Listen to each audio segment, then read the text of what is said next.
Broadcasting to you live from the Orion spiral arm of the Milky Way galaxy, the solar system planet Earth, North America, the United States of America, no longer Los Angeles, California. My name is Brian Engelman.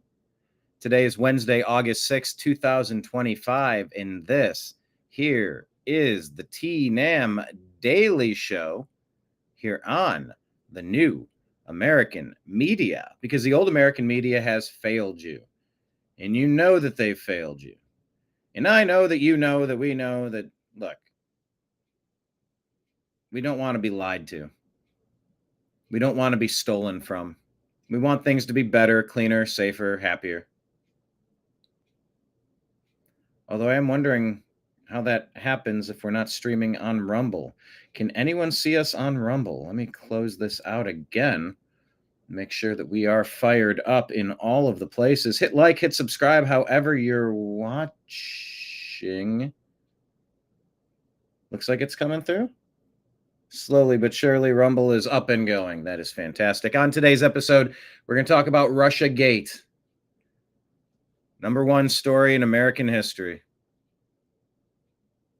I'm not kidding. This is absolutely astonishing what they thought they were going to get away with.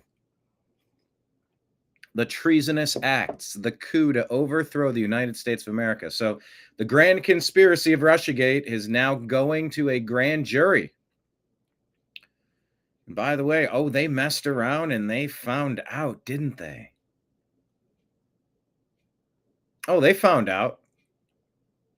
We're going to discuss it, but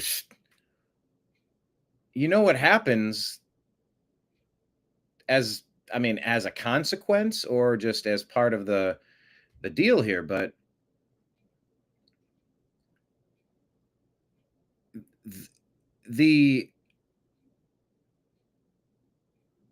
how do I say this? We're pretty certain that the Mar-a-Lago raid of the personal home of the President of the United States, absolutely unprecedented, what in the hell do they think they're doing territory, is going to lead to, well, they did this to themselves, didn't they?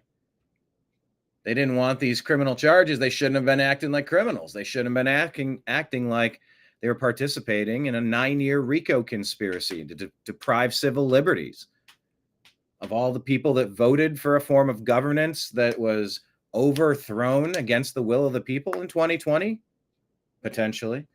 By the way, I tell you, under duress for countervailing views on health and elections. That means vaccines and 2020's rigging. Go to cdc.gov, who.int, and cisa.gov/rumor control. Get your countervailing views there. I say this to you under duress. I don't want to have to treat you like a child, but since the social media companies where I try to monetize my career and my earnings, my living, my job, my retirement, my future, I'm trying to build a name in alternative media. Well, how the hell are you going to do that without working in social media? Well, what a great time to be on the opposite side of Google, YouTube, not letting us monetize our content. Fantastic. Well, that's the number one place where people earn their revenue. We've been targeted because we cover the tough stories. That's not supposed to be something where you get silenced. That's not supposed to be something where your civil liberties, your ability to earn an income should be squashed. But guess what? It has been, which is why we rely on viewers like you to help us out. If you like what we're doing, I'll put the links up on the screen real quick.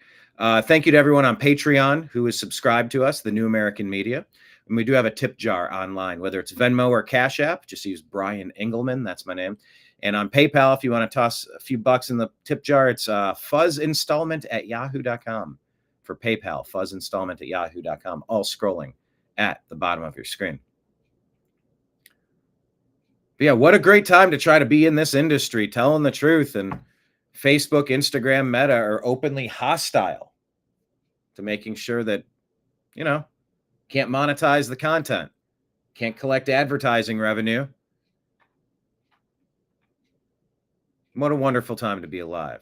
But that's all wrapped up in the RussiaGate conspiracy. They silenced you.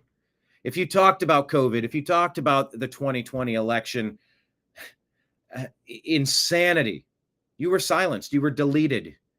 You were blocked. You were kicked out of the social circles. You were kicked out of the digital square, the digital town square. It's not supposed to be that way.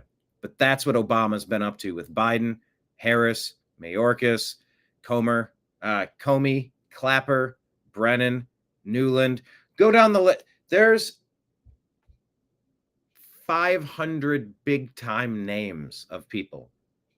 Entertainers, media personalities. They were all in on this. You know, if you've been following us for 14 years, you'll know that we haven't skipped a beat covering this shit. Because if we lose it, it's gone forever. That's the part. If we lose it, it's gone forever. And that's why I've been dedicating so much of my fucking time to this. You know, I read a quote one time that said, activism is the rent that you pay to live on Earth. It's an interesting quote, and it's an interesting line, and I can get down with that. I can get down with that.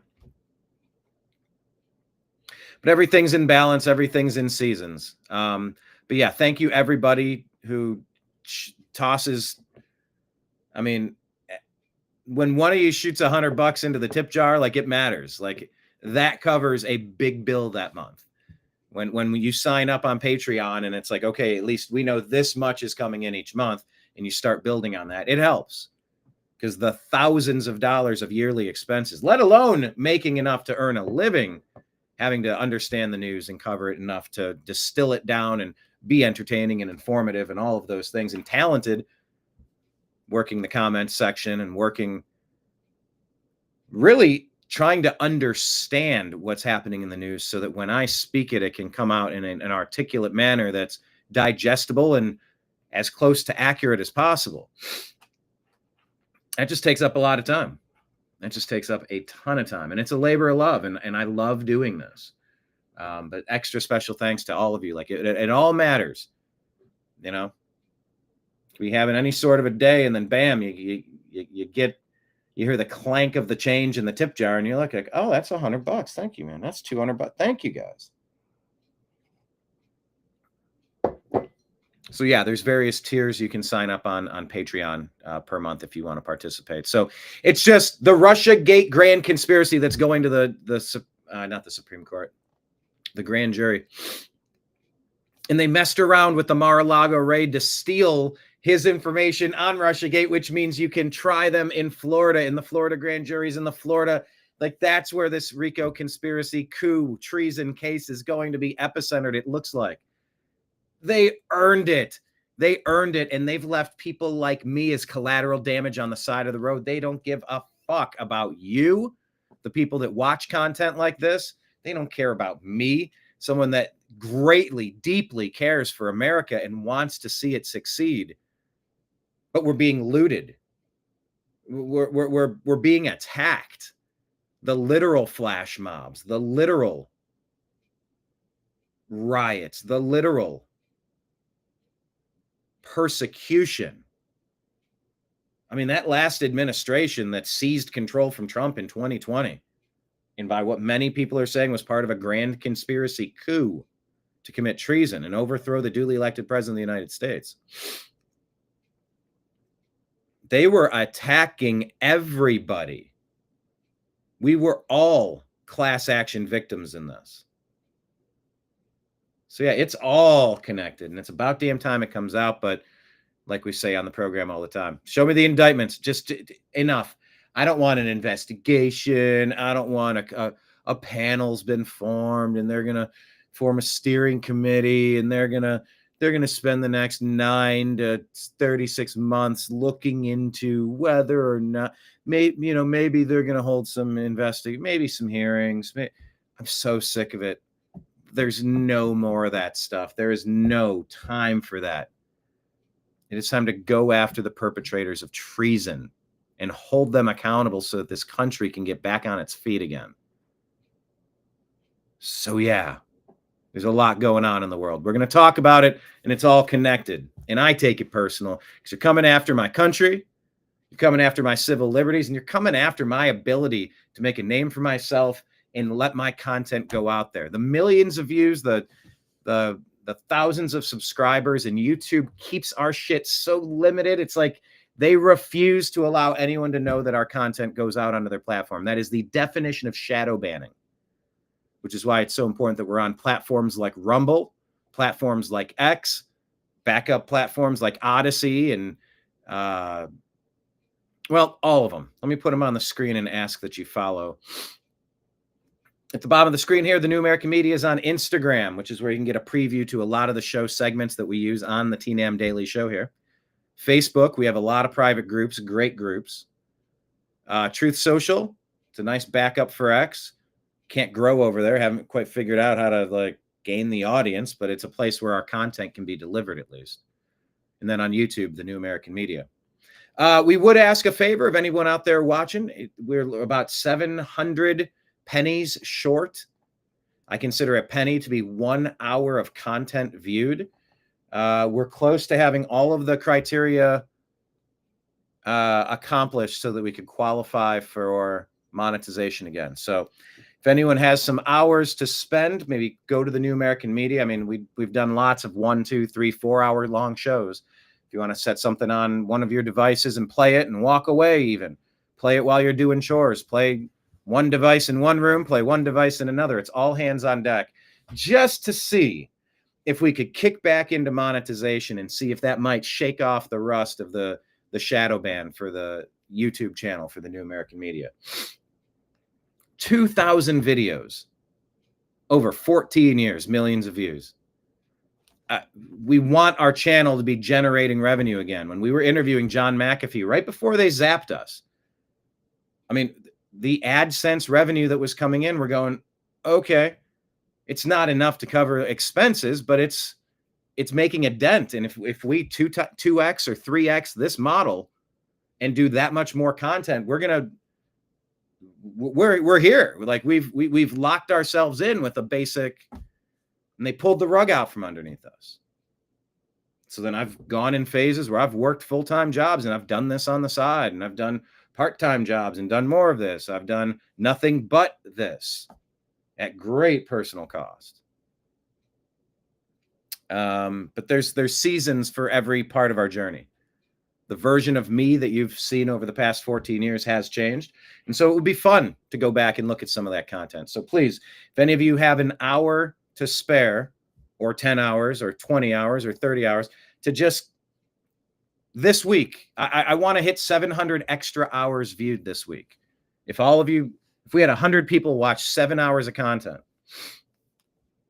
or 7 people watch 100 hours of content. I mean, between all the extra phones and laptops and devices, streaming services we could have one on a TV, one on a cell phone, one on I'm curious to see if we could break through and break out of the chains that Google put on us. So that's a personal challenge to you, our dear viewers, if you would care to support the program that way. And finally, copy the show and send it out as a text to a couple of your smart friends and say, hey, at least for now, and the showtime may change at some point down the road to earlier in the morning or later in the evening, but hey, we meet once a day and we talk about the stuff in the news. We try to learn about it. So join us. Share them the link, please. We want 100 times more people in the program when we're doing this. Hello to John over there. John Boy in Texas. Man, Texas in the news big time. We're going to talk about, will the derelict Democrats lose Texas House seats? Are they going to be repealed for their insanity? We don't like the game, so we're taking the ball and leaving. You don't get to take the ball. Yeah, well, we don't have to play the game. Well, then you're going to be replaced. You can't replace us. Oh, you're damn right you can. You think you're stunned of not participate? Well, then you're fired. Okay, next. What are we doing here? Texas, huge in the news. We're going to unpack a few Texas stories and the rest. If you have anything else you want to put onto today's show, you could mention it on X. We're at American_media_. That is the best way to find us. As I said, Truth Social, Rumble, Odysee, Twitch, Kick, D Live, and YouTube, the New American Media, Telegram, Signal at TNAM and TNAM Chat. Exit American _media_, and our podcast is called the Agree to Disagree Show. That encapsulates the TNAM Daily Show. Can smart friends be found on my smartphone? Well, perhaps. Although with AI, I mean, don't we have fake friends now? Is anything real? See, I would love to pull away from the personal, like the daily politics a little bit and dwell a little bit deeper on the esoteric and the spiritual and the supernatural. I love that stuff too. I grew up on Coast to Coast AM and those topics, but yeah, smart friends, smart people, AI friends, future's here, everybody. So link up with us where you can. And we are going to begin today's program right now. Grab a beverage, buckle up. The TNAM Daily Show, a division of the Agree to Disagree Show, drops right now.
Your guide to the truth, thenewamericanmedia.com.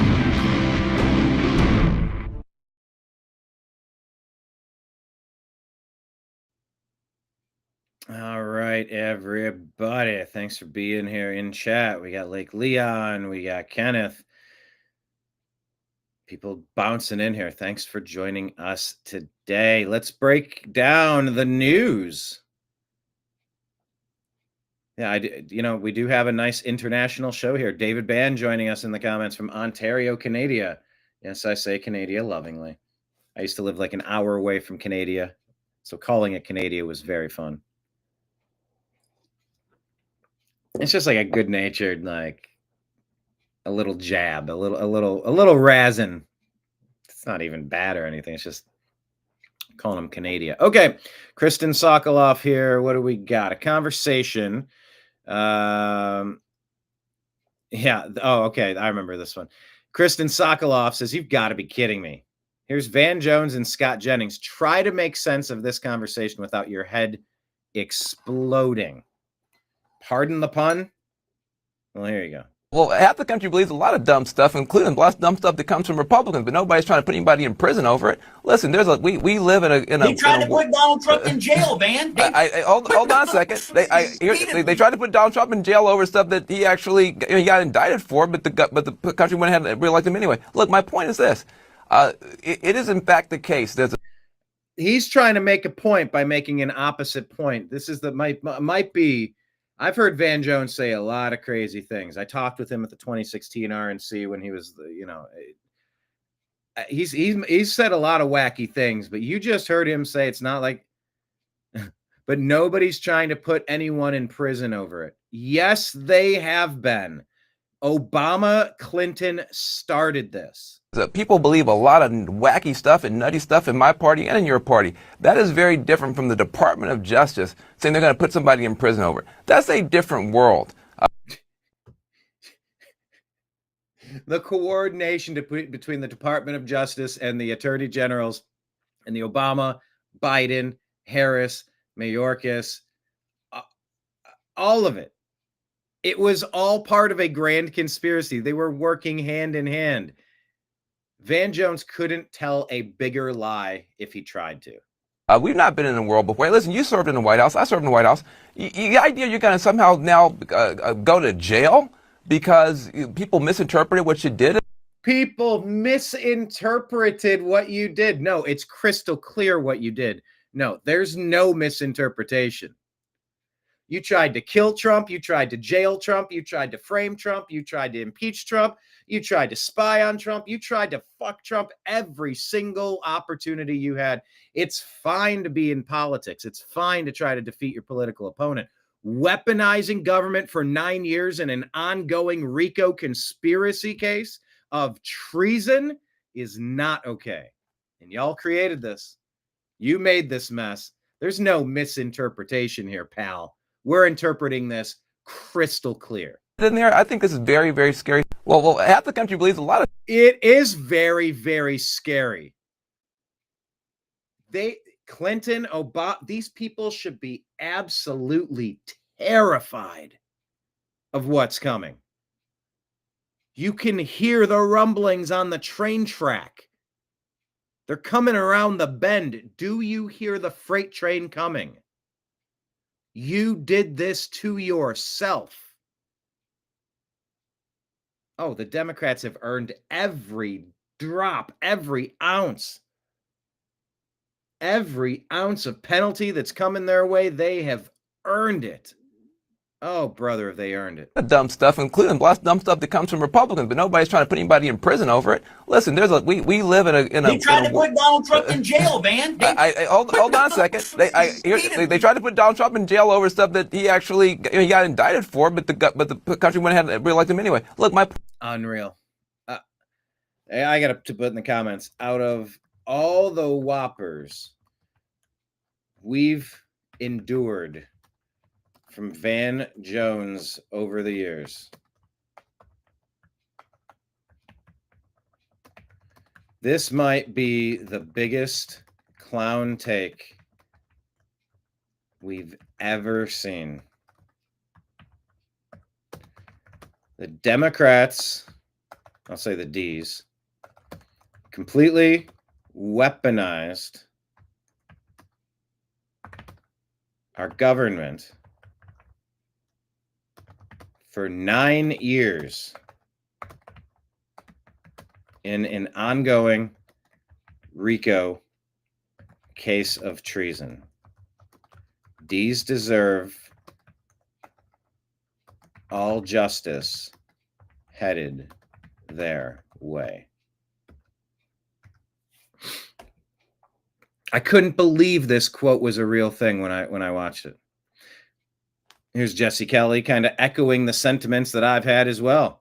I've told you this how many times on this program. We're a 51-49 country. It's really close. I'm like, no, it's not. No, it's not. No, it's not. It never has been. The entire Democrat Party in the United States of America is held up by taxpayer money, illegal immigrants, dirty tricks. Mm-hmm. And this is with the entire American media also in their pocket. We are not a 50-50 country. We are not a place where half the country wants communism. No. And you see these polls that show about 19% approval rating for Democrats. And you hear Scott Adams talking about how regardless of the poll, regardless of who's conducting the poll, regardless of the question, and regardless of who answers, 25%, and it won't be the same 25% every time. 25% of the people get things wrong. They get everything wrong 25% of the time. So if you take your 25%, 1 in 4 is going to be wrong about whatever the issue is. They got the dumbest opinion possible. And the 19% approval rating for Democrats, split the difference. That's like 21%, 20%. That's 4 out of 5 are against the crazy communist crap. We are not a place where half the country wants an open border. We are not a place where half the country thinks men can become women. No. We are not. That was the Obama doctrine, though. Oh, did he love pushing that? That place. That's what he said. You think we are that place because that is the world we see. Yeah, and we see the world through, like Kenneth was saying there, through the CNN controlled news network. Exactly. It's all false. All lies, fake news. That's the Democrat Party. You look around and you think it's 50-50. It's anything but 50-50. 4-1 The second you anti. stop letting these people draw ridiculous congressional lines, the second you make them start showing ID, the second you start deporting illegals, the second you start taking taxpayer money away from these NGOs, from the dark communist network, Democrats start flopping and flailing and losing elections and panicking so badly that they'll hop on a plane and risk being arrested to escape. Why? Because they know exactly what I just told you is true. You may not think what I just told you is true. Democrats know. They show you every single day. We are not a 50-50 country at all. I don't know what our percentage is. 60-40, I don't, maybe 70-30. We are not a 50-50 country. It's all smoke and mirrors. The entire Democrat Party in the United States of America. There we go. Do you agree or disagree with that take from Jesse Kelly? Do you agree that we are not a 50-50 country, not by a long shot? Agree or disagree?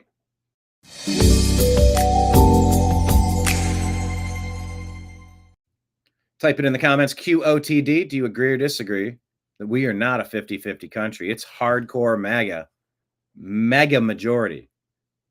And it has been for a very long time. We've just been manipulated by the media.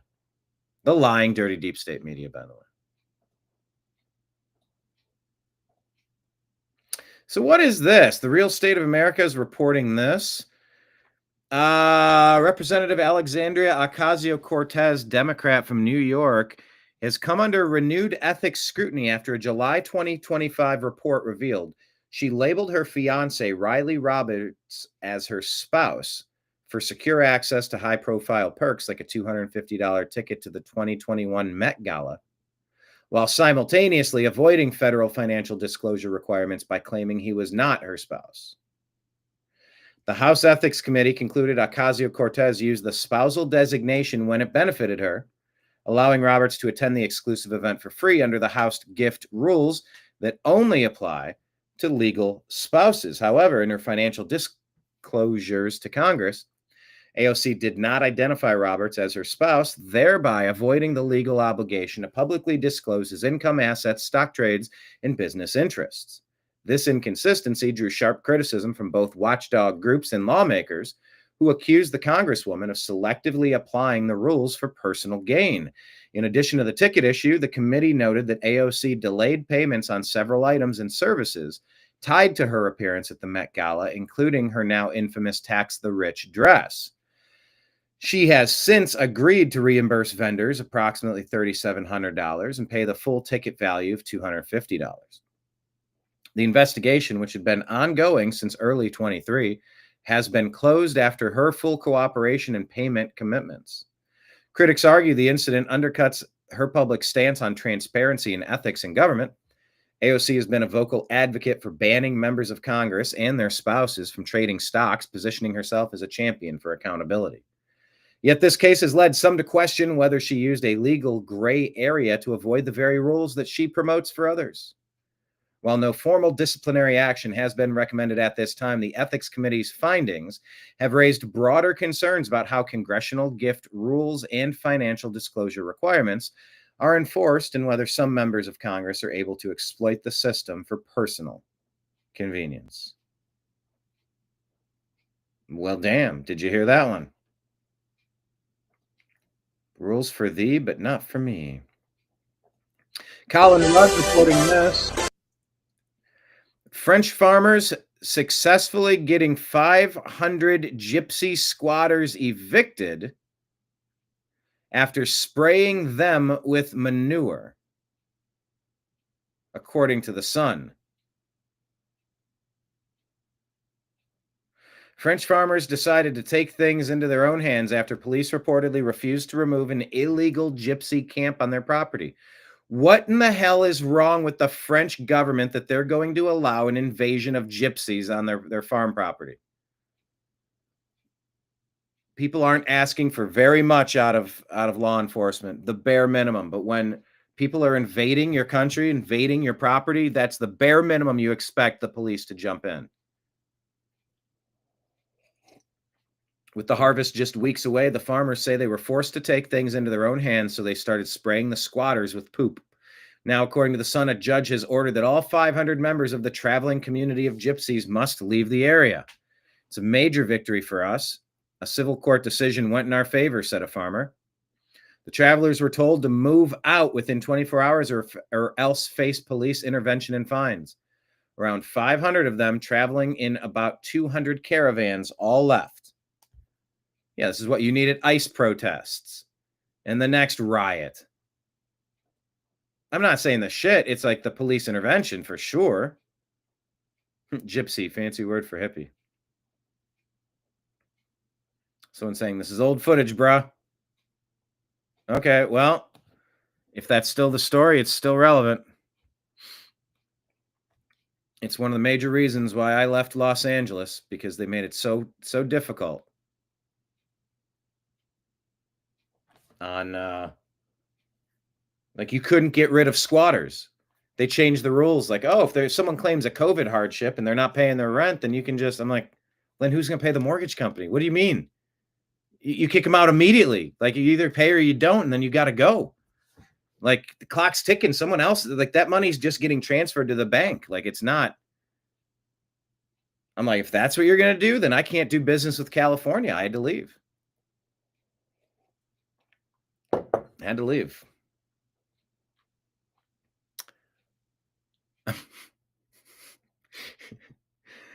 Kenneth is saying, we're probably more like a 62.1 to 43.2% country. No, that's not how that works, Kenneth. That's more than 100%, but I appreciate it. Lake Leon says it's not even close to a 50-50 country of crazies and common sensors. What would you say it is? Would you say 8 to 2, 4 to 1, 80%? Kenneth says about 60-40.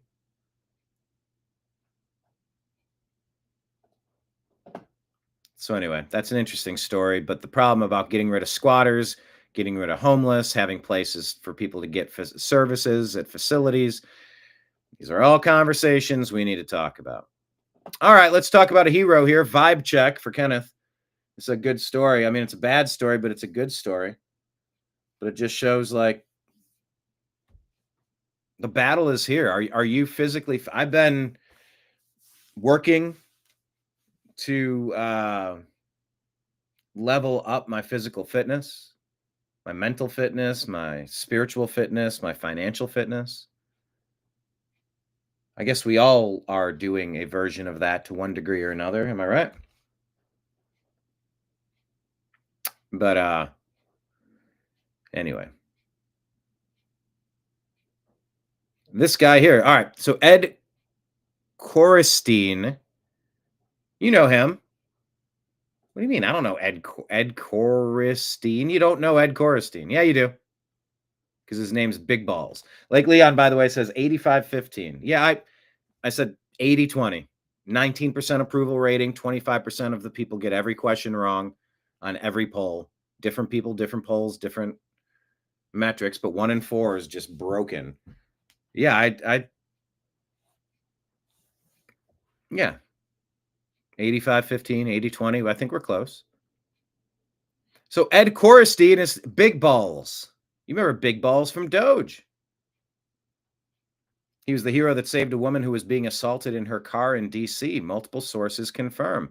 Big Balls really lived up to his name here. Multiple teens, thugs, terrorists surrounded the woman's car and attempted to carjack her, and Big Balls stepped in to save her. Look at him all bloodied up here. Some bullshit.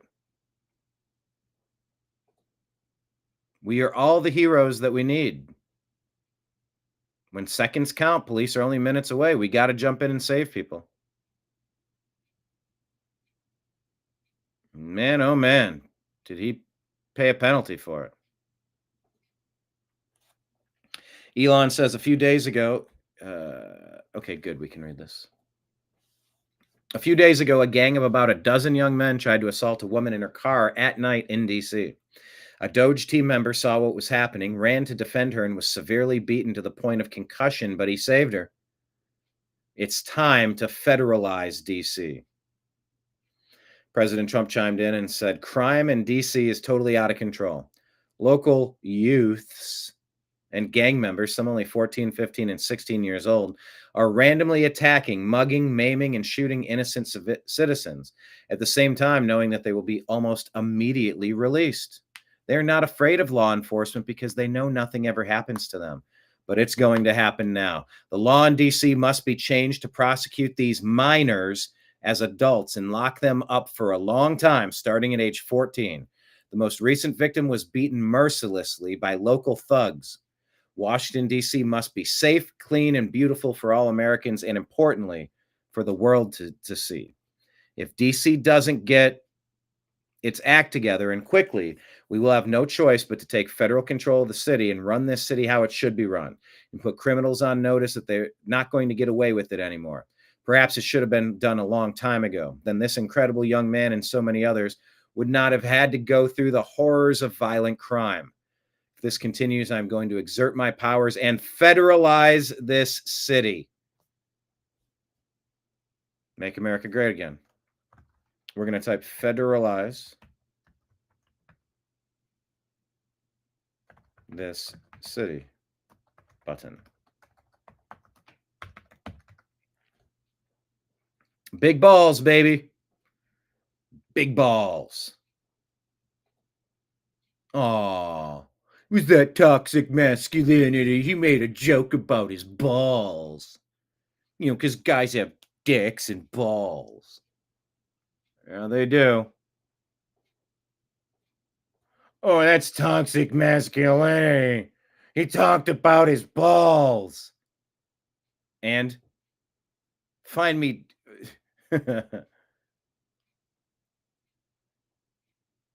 Really quick.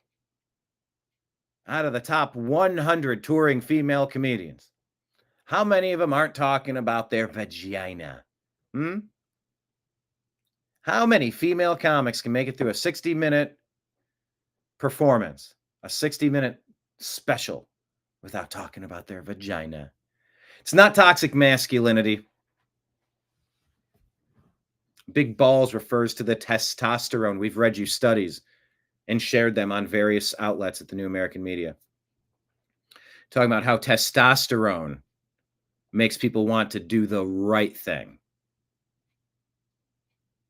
Lack of testosterone makes you want to do the popular thing. You just want to blend in.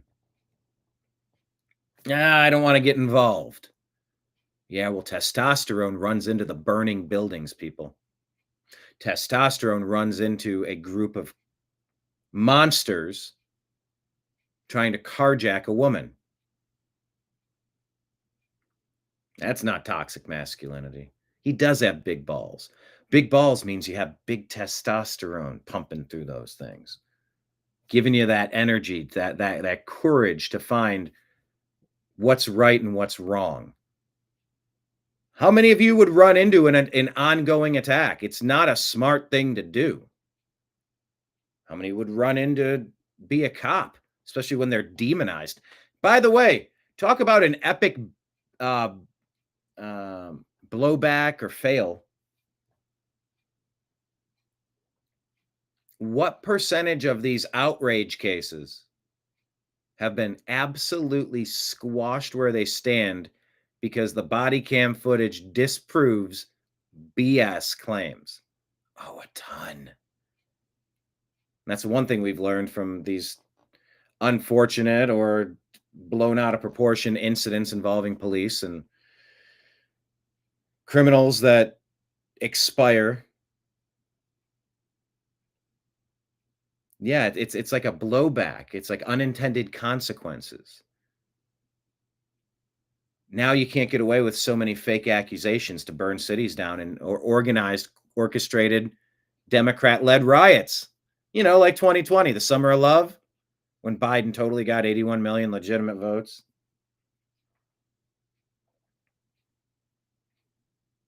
But yeah, doing the right thing. That's a testosterone thing. It's not that you need to be a man to do the right thing. Nobody's saying that. But the dude has a sophomoric screen name. He went viral for having the name Big Balls in his that's what he named his account. I don't know what account. A Discord server or an email address. Who cares? Name me a teenage boy that wouldn't find that funny. Yeah, that's positive masculinity there, running in to save a woman being attacked by a bunch of monsters. And he got pummeled for it. Cincinnati, that woman tried to break up a fight, and some idiot of another race cold-cocked her. Brain causing brain damage. Could have killed this lady in what appeared to be an obviously racially motivated attack. And you could argue that maybe the one guy that reached out, I still haven't seen that video shared a second time. Did I even witness what I thought I saw? I don't know the full details of those two guys fighting, but I can tell you 20-on-1 is not a fair fight. 20-on-1 is an attempted murder. You might want to steer clear of absolutely whooping somebody's ass, curb stomping them. So that's just not throwing hands in a school ground, like a playground parking lot.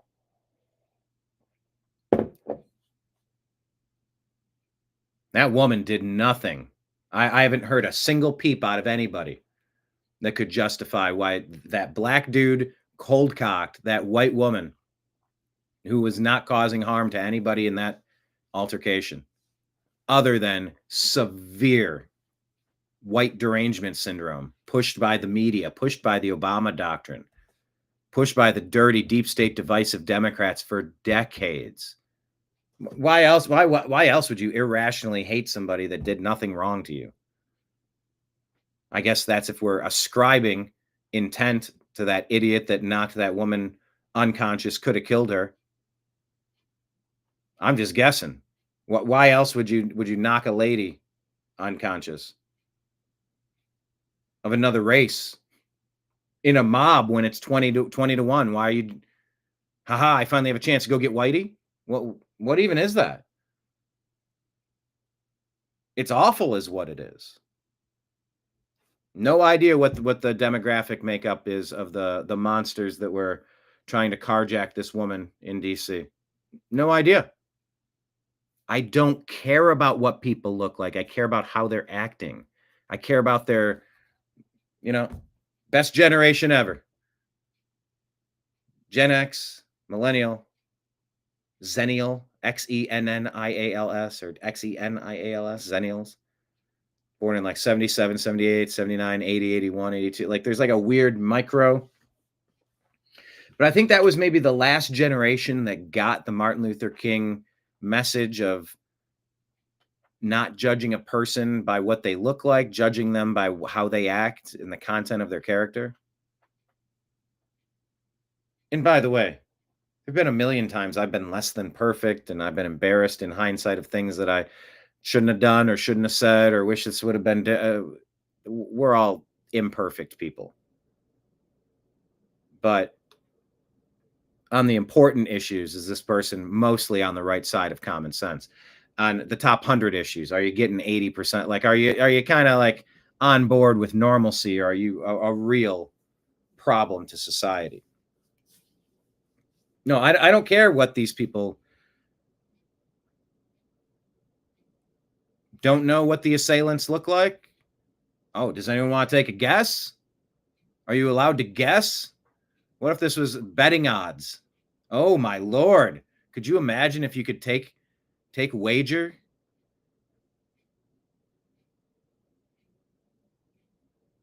Asian? A group of several Asians attacked this person from stopping a carjacking in DC.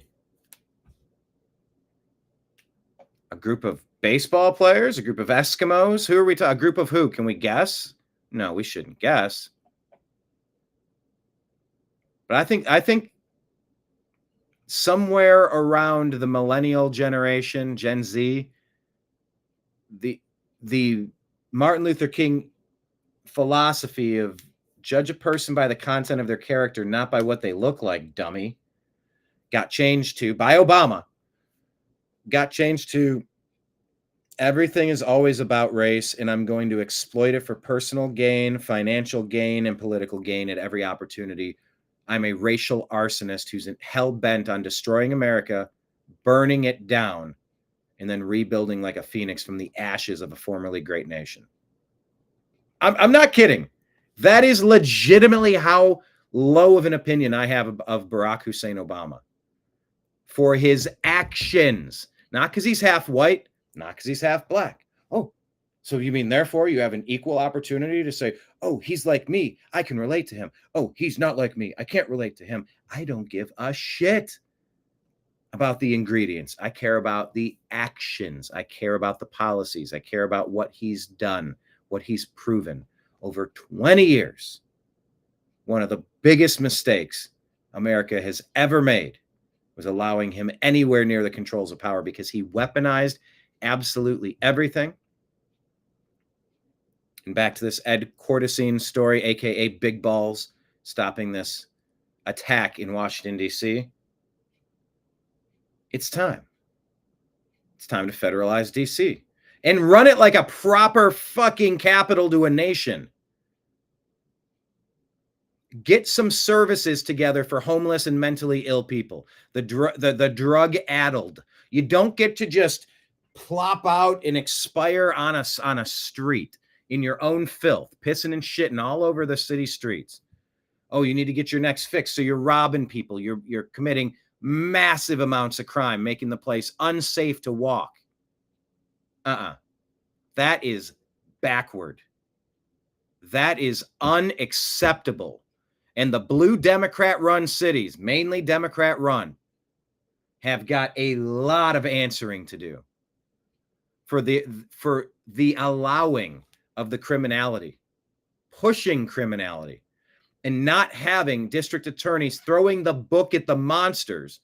Because guess what? 19 out of 20 crimes are committed by about 5% of the population.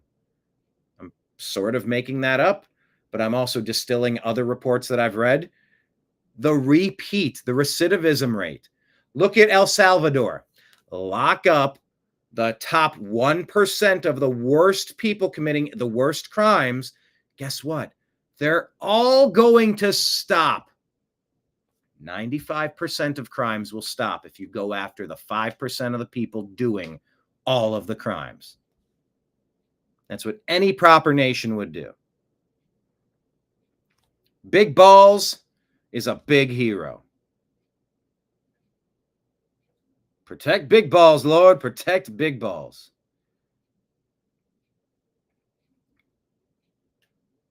Yeah, no, in the future we'll have bulletproof and knife-proof fashion outfits to wear. You know, it'll be like RoboCop stuff, right? Blowback. Yeah, not like Blowback Mountain.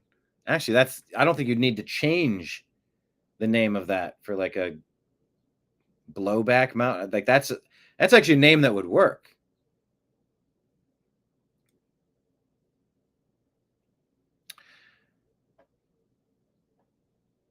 Yeah, Democrat-ran cities should now equal cheap real estate. It's like the opposite, though. Everyone's clamoring like a rat to get in there, and it's like, why?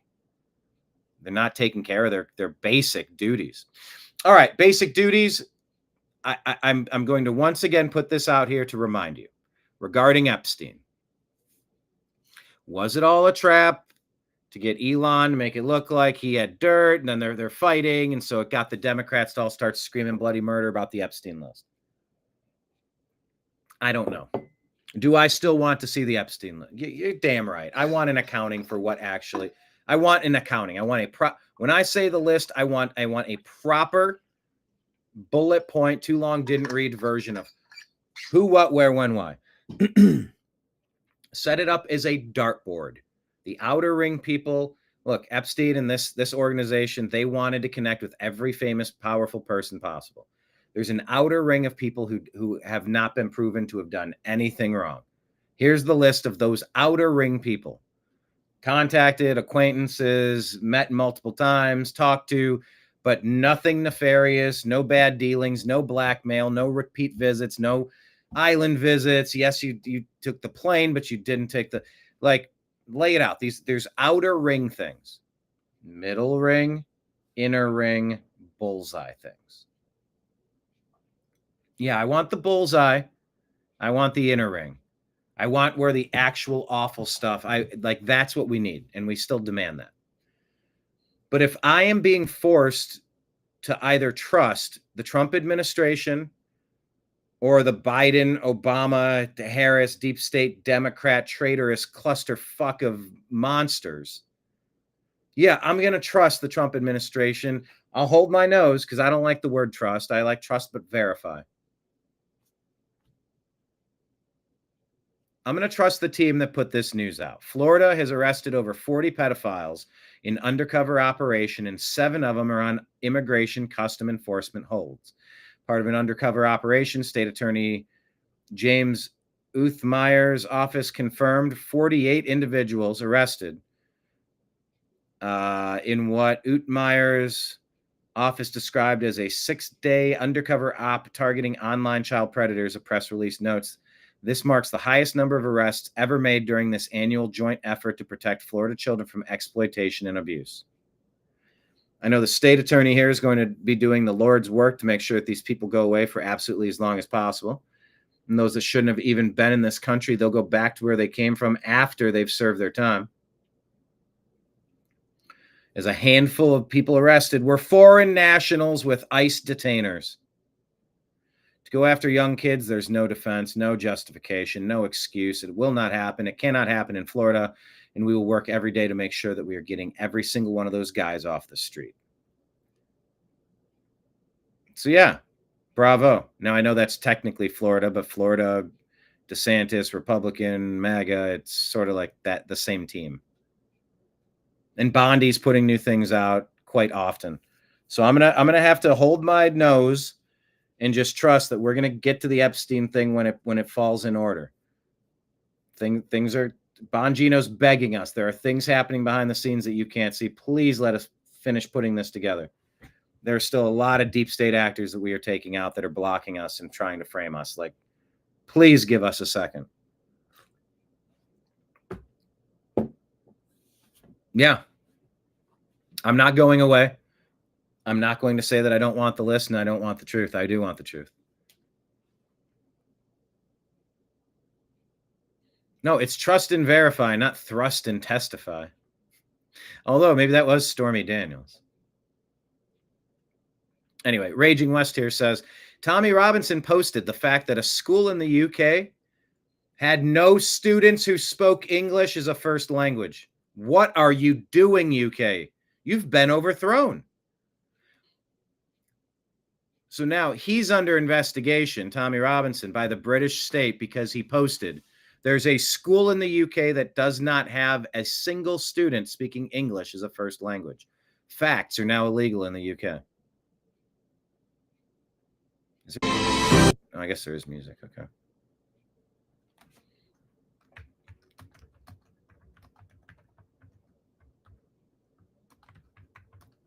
Will residents resist and restore their country?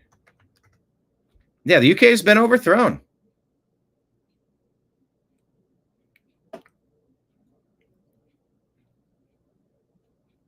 I mean, there's been an Islamic overthrow nationwide, and you've been watching the colonization of sovereign nations by Barack Obama. That's been part of his plan for decades. You see what's happening in the UK. That's just a little bit more advanced. 30, 40, 50 million people dumped into America without being screened to find out if they want to implement some sort of incompatible legal system like Sharia to overthrow what the United States has with our civil liberties and our Bill of Rights. No, that's not forgivable. He's earned, Barack Obama has earned every ounce of punishment coming his way. And part of being with this Soros NGO global plan to overthrow sovereign nations. Oh, yeah, I think the chickens will come home to roost. Hey, here's chickens coming home to roost. Here's Laura Logan talking with what's that say? Going rogue show. The Biden White House raided Mar-a-Lago to retrieve crossfire hurricane documents. Are you ready for this? Are you ready for what we're about to understand? Hey, UK. You okay? No, they're not okay. Blink twice if you are under duress, very slowly. They raided, and they did it in Florida. Let's unpack what this means. Because this actually gets kind of clever. They declassify via presidential order the day before Trump leaves office. They declassify Crossfire Hurricane. They waited too long. And then he declassifies them on January 19th, 2021, the day before he leaves office. Yeah. The FBI, the intel agencies run into the White House and they say, you can't publicly release these sources and methods. So Mark Meadows, the chief of staff, issued a memo on January 20th, the day they leave office, January 20th, 2021. Do your Privacy Act review and then get out these documents. Well, guess what? Of course they didn't get out the documents. They did the Mar-a-Lago raid. That was the point of the Mar-a-Lago raid, was to go get back those documents. What happened was that after Trump left office, he sued Hillary Clinton for Crossfire Hurricane, civil lawsuit down in Florida. Bruce Reinhart's the magistrate judge on the case. He had Trump's attorneys raised the fact that he was anti-Trump. He posted anti-Trump things on Facebook, and so he had to recuse from that case. I remember. 6 weeks later, Bruce Reinhart is the magistrate judge who signs the Mar-a-Lago raid, right? So you have the intel officials, Jay Bratt, who went on to work for Jack Smith. You had Jay Bratt working with Bruce Reinhart to do the raid on Mar-a-Lago. How did his recusal issue from 6 weeks prior, how did that recusal issue go when he signed that Mar-a-Lago raid? The point of the Mar-a-Lago raid was to get back Crossfire Hurricane. It was not for classified records. Presidents have classified records all the time. They're allowed to have their presidential records, classified or not, under the Presidential Records Act. If the CIA is giving the president a document to advise him, that's a presidential record that the president can access anytime he wants. That's why he has the security clearances. Even when he's not the president anymore. Even when Biden cut that off for Trump, when Trump left, and so Trump just did the same thing for Biden. They lost their security clearances. But at the time, Trump was allowed to have those records. And by the way, losing those security clearances is massive. They should not be anywhere near information. Right? Yeah, and you know who wasn't? Was Biden when he was vice president. Yeah. Because that doesn't apply to the vice president. Well, he had 6 stashes of stolen classified records from his time, not only as vice president, he had it from his time as senator. They get away with it over and over and over again. Yep. I mean, John Brennan, Susan Rice, James Clapper, Hillary Clinton, Mark Elias, all of these people, Jake Sullivan, they got to do it to Trump the first time around, and then nothing happened to them. You had to watch the Trump administration responding to every stupid headline. Then they go back into the government. And so I would say then they're back in. We said the dirty deep state Democrats who've been committing treason in a 9-year ongoing RICO case against President Trump in America deserve every bit of punishment coming their way. Sedition, treason, and staging a coup has consequences. Representative Anna Paulina Luna says some of these juveniles have stabbed and shot people. They are terrorizing the city and their own communities. If it's a violent crime, they should be charged as adults. Enough of this. DC is supposed to be the beacon of freedom in a beautiful city, so these delinquents are destroying it. Home rule, Speaker Johnson. The time is now. I mean, they are getting very close to doing it. The political willpower is there. And let's listen to this from Benny Johnson. Prepare to be appalled at what's going on in Cincinnati. Literally, I don't even know how I'm not dead. Like, I should be dead.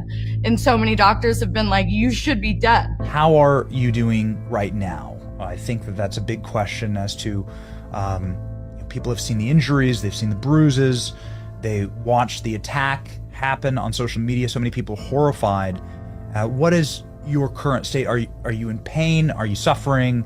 How are you feeling right now, Holly? I haven't slept in days. I can't. I toss and turn, and my whole body hurts too bad, first off. But then second, if I get in a comfortable position for a minute, I just, I just keep replaying everything and I finally watched the video of me being knocked out, and it was just kind of like watching myself dead for a minute there, and it just makes me think, what would my children's life and my family's be like right now if my soul hadn't stayed in my body?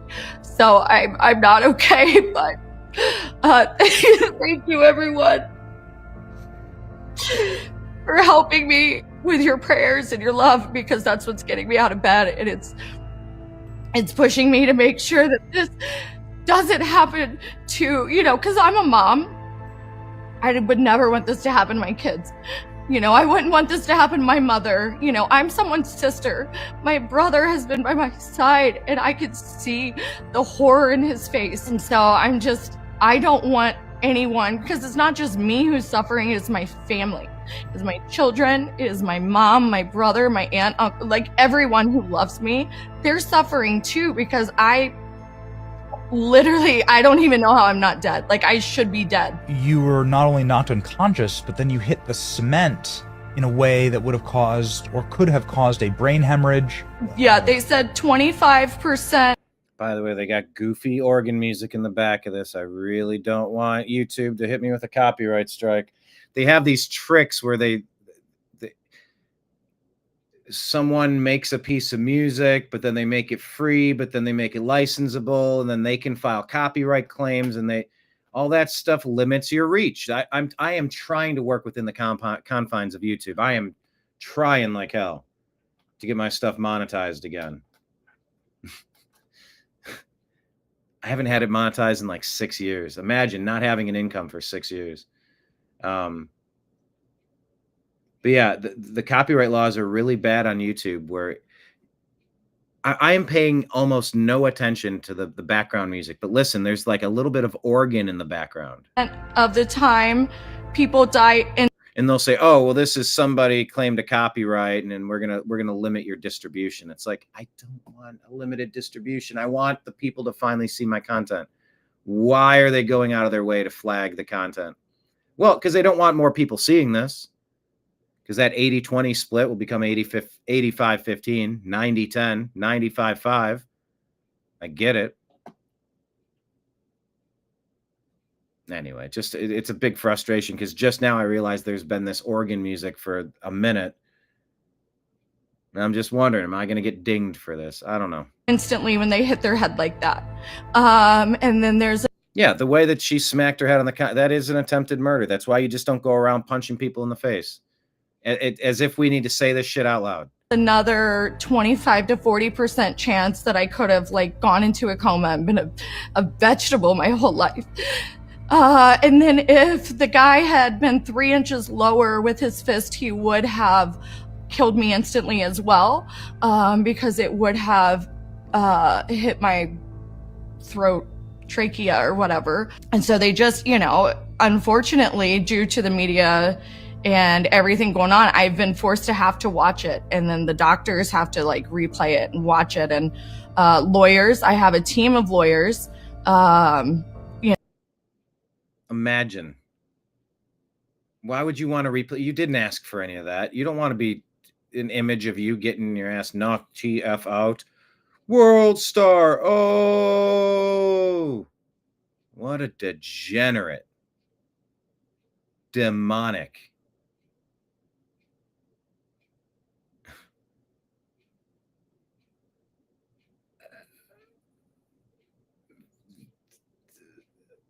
Thing, soul, heart, like what word am I looking for? Could anything be more degenerate or demonic than praising random violence? Can't think of it. And we have to go over it and over it, kind of like a football replay. Yeah, it's like post-traumatic stress. You got to keep watching yourself getting almost killed every day. That's awful. And then just hearing of all the different ways that I should have died or should be a vegetable right now. I just think God has a purpose for me, and that's the only reason I'm still here. Literally, I don't even... Big prayers for health and healing to Holly.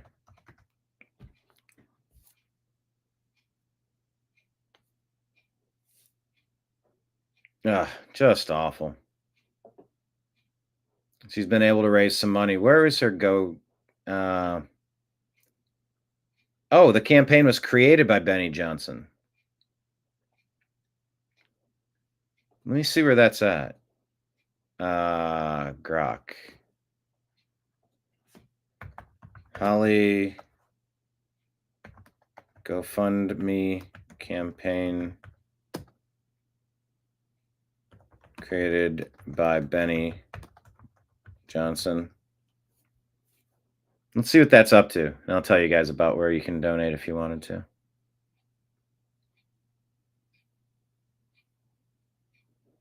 to. Link.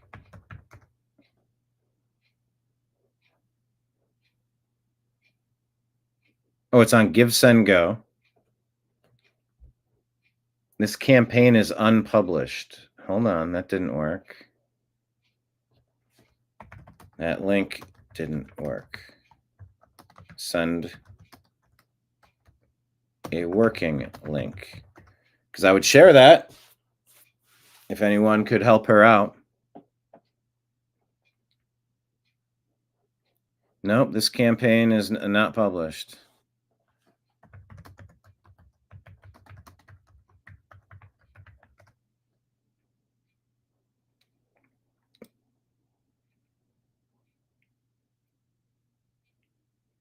Was the campaign taken down or set to private?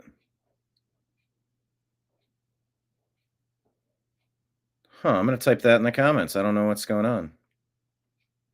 Lord protected she was.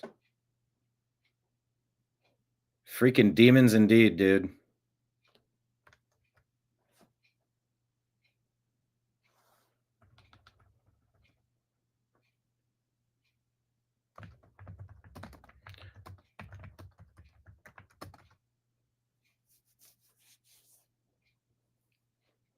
So anyway, consider donating. I don't know how to find it. I looked a couple times. Grok couldn't find it. All right, in entertainment news here, Howard Stern show is reportedly being canceled after nearly 20 years on Sirius XM per The Sun. Danielle D'Souza Gill lets you know about that. Sirius plans to not renew Stern's contract that ends this year. The days of woke left entertainment are coming to an end. We'll see what happens next, if he goes somewhere next, if he hangs it up. Yeah, it's been quite a drop-off for Howard over the years. I mean, will he land somewhere else? I'm very curious to see the next step and see if it actually happens that way. Remember, people said, oh, The View's canceled. And it's like, no, they didn't say The View's canceled. They're going on hiatus. I think they do that every summer. So that's not to say the show's canceled. Like, we just got to be careful jumping to like final conclusions. And I could say something and get corrected, and then, then when it comes up again, I misremember it the wrong way again. Sometimes I just remember things incorrectly. There's intentional and then unintentional. But yeah, Howard Stern might be reportedly canceled after 20 years, or is the contract up and it's not going to be renewed? So with all these stories, it's all in kind of how you frame it, but I'm just looking for accuracy. We'll continue charting the Howard story. What is your understanding of Howard Stern in the comments? Question of the day. Is his contract up and he's not being renewed, or is he being fired? And do we know anything about his future? Is he planning on retiring? He's done this enough, or does he want to work with NBC and do a show, or HBO? Like, do we know what's next? Very curious, because when you talk about media personalities who shaped the entire landscape, and I've been focused on building an empire in communications for the last couple decades as well. You have Rush Limbaugh, Howard Stern, Bill Maher, Glenn Beck.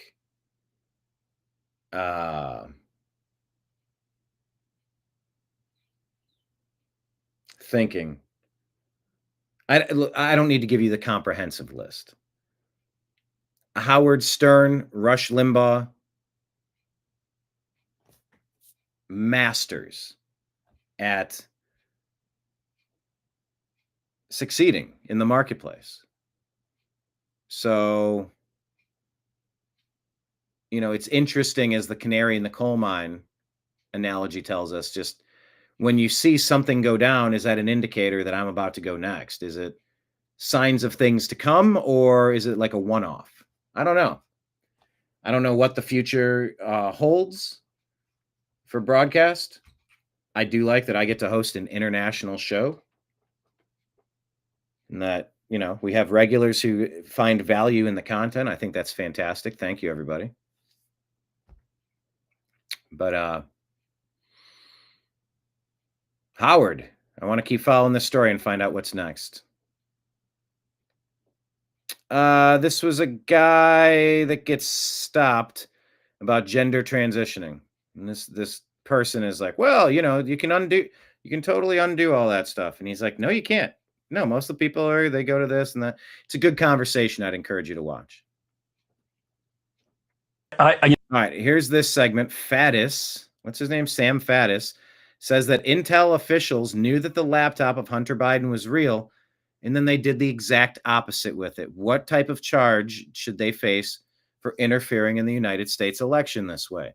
Had Americans known just how blackmailed and bribed the Bidens have been, I think I heard something around 20% of people would have changed their vote. On top of all of the other shenanigans, like, it should have been the biggest blowout ever, and just everybody colluded to rig the 2020 election in favor of Biden. Listen to what Hunter's laptop told us and what the traitorous intelligence agencies that are working against the interests of America. Somehow we've been overthrown in a coup. Listen to what they did to the Hunter Biden laptop. You know, I looked at the laptop very early. And this is off Real America's Voice. Early on, given unfettered access to it, I had a copy of the hard drive for a very long time, and spent way more time than I would have liked going through it. What do you learn when I spent way more time than I would have liked going through it. That's a very interesting phrase that I noted it when I put it in the stack for today's show. Spent way more time going through it than I wanted to. And so it's just so interesting how that's phrased. You look at the laptop. Hunter can't find his trousers on a good day. Hunter eats Viagra like peanuts, and he snorts coke by the kilo. But more to the point, what do you see? You see that the Biden crime family was taking millions and millions of dollars from pretty much every thug on the planet. But beyond everything, above everything, they took more money from the Chinese than anybody else. Yeah. And not just from the Chinese, from individuals who were Chinese intelligence officers, Chinese spies. Best estimate. We had a Manchurian candidate traitor installed in 2020. I've seen $31 million. Okay, spies don't give you money because they like you, and they don't give you money because they hope you might think kindly of them. It is a hard business. When you take tens of millions of dollars from Chinese intelligence officers. Quid pro quo, this for that. Do this for me, I'll do this for you. Obviously, something is coming back the other way. So back to the issue of the laptop and covering it up. American counterintelligence and intelligence officers see this laptop, they know it is real almost immediately, and they can see all that same data, which means we had a guy at that point running for president of the United States, compromised by, owned by Chinese intelligence, potentially. And their decision was not to turn on the red lights, sound the siren, and immediately dive into this. It was to cover the whole thing up and tell the American people nothing to see here. Greatest counterintelligence threat potentially in our history, and they just walked on and buried the thing. I looked at the worse than that. I mean, they were participants in the coup. Like, it's an overthrow of the country to foreign powers. Mike Cernovich, who you can let me see if I can find it, actually. I'll reference this on the show.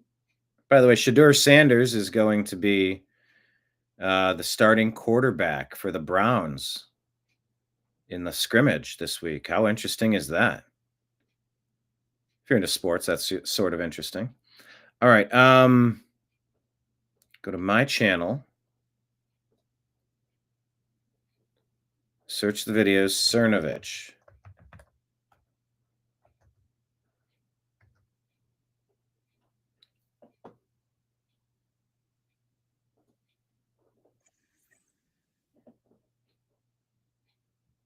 All right, here, I'll share this on our X feed. Since we're referencing Cernovich. This is our interview that we referenced on today's, here we go, today's, good grief, episode of the TNAM Daily Show. Mike Cernovich talking about the movie Hoaxed. And I'm going to ask Cernovich, at Cernovich, would you join us on an upcoming episode for another interview? Thanks. All right, so that's on X if you want to go check that out. Yes, we did talk with Mike Cernovich about his movie Hoaxed. Where are we at? Okay. Mike Cernovich here says, Spencer Pratt is doing more journalism on the Palisades fires than the Los Angeles Times. LA Times has moved on because they want developers to be able to steal the land to enrich Gavin Newsom and friends. Check out Spencer Pratt on Instagram. It's infuriating and valuable work. So go do that.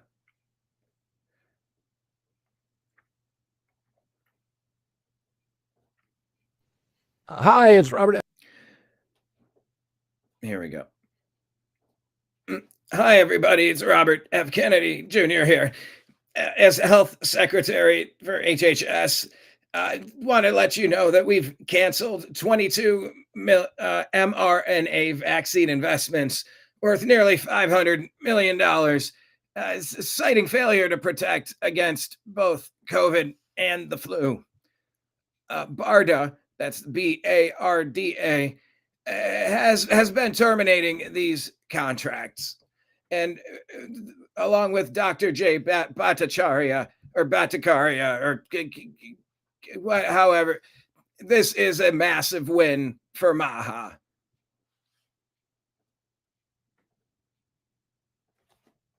So I'm going to say thank you, RFK Jr. button. Although I will add that there's an mRNA shot that my cat has been receiving that has allowed him to keep his mobility and grant me extra time with him. He was starting to get to the point of immobile. And the monthly shots have been helping.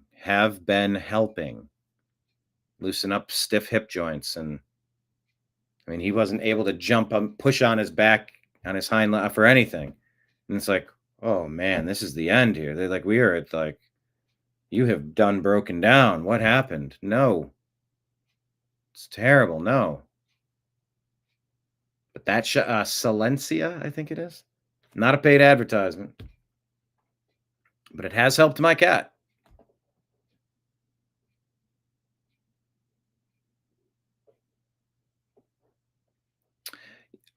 Okay, Lake Leon says for Holly, the goal was $25,000 and it's raised $542,000. Do you have a link for that? Can you tag us on X? Can you share the link? I looked for it and it kept saying it's unpublished. I don't know what platform it's supposed to be on. But yeah, I did want to share that. Her whole life has been just turned upside down.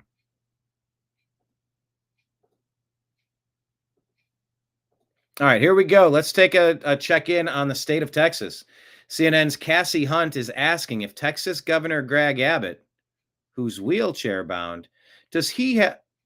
No, she didn't say this, did she? Wheelchair bound Texas Governor Greg Abbott. CNN's Cassie Hunt has a question about him. Your national correspondent Ed Lavandera is the Texas State Capitol building. Ed, lawmakers going to try to establish this quorum again on Friday. I think my question to you is, does the governor have a leg to stand on here? Well, they're going to try the legal process here, which they had in the last time that this was happened. So Democrats do not feel. You can see her looking down. I wonder if someone's in her ear going, Cassie, the dude's in a wheelchair. You said, does he have a leg to stand on? That's pretty ridiculous. It's also kind of funny. What was the one? There was some sports headline with Jeremy Lin. Remember Jeremy Lin? I think he was I think he must have been playing on the New York Knicks at the time. Not a lot of Asian superstars in the National Basketball Association. Yao Ming, a couple of people, but not a lot. But Jeremy Lin is Asian, not specifically. I don't know what he is. I really don't take a lot of time to care what people's ethnicity. It's so irrelevant to me.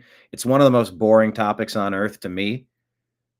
I only get into it when I'm sick of people running their mouth and won't stop talking about it. It's like, shut up.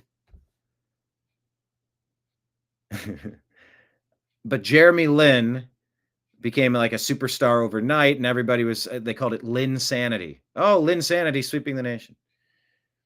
And one of the headlines said something about either the Knicks found a weakness in their opponent or their opponents found a weakness in the Knicks. And it says they found a chink in the armor. It was a picture of Jeremy Lin, who's Asian. And they said, did you do that? As like a little jokey joke, because that's sometimes used as a slur for an Asian. Stop the Asian hate. Okay.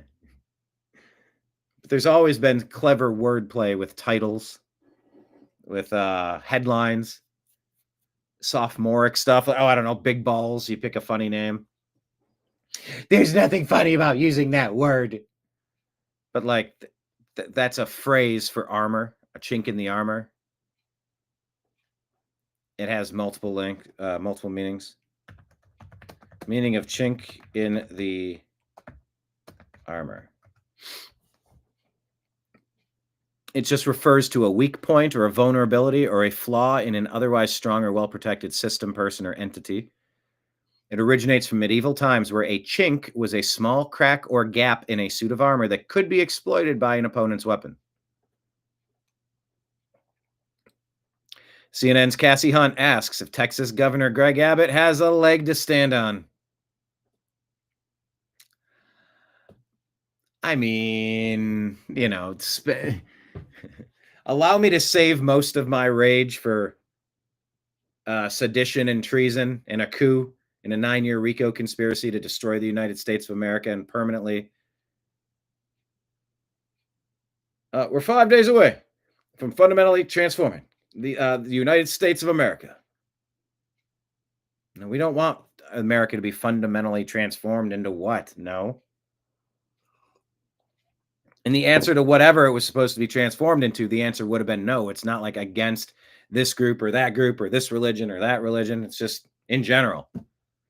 Nah, we don't need to fundamentally transform anything. Thank you very much. GiveSendGo.com/support Holly.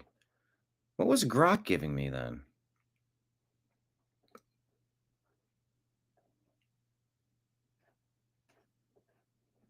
Anyway, can't find it. All right.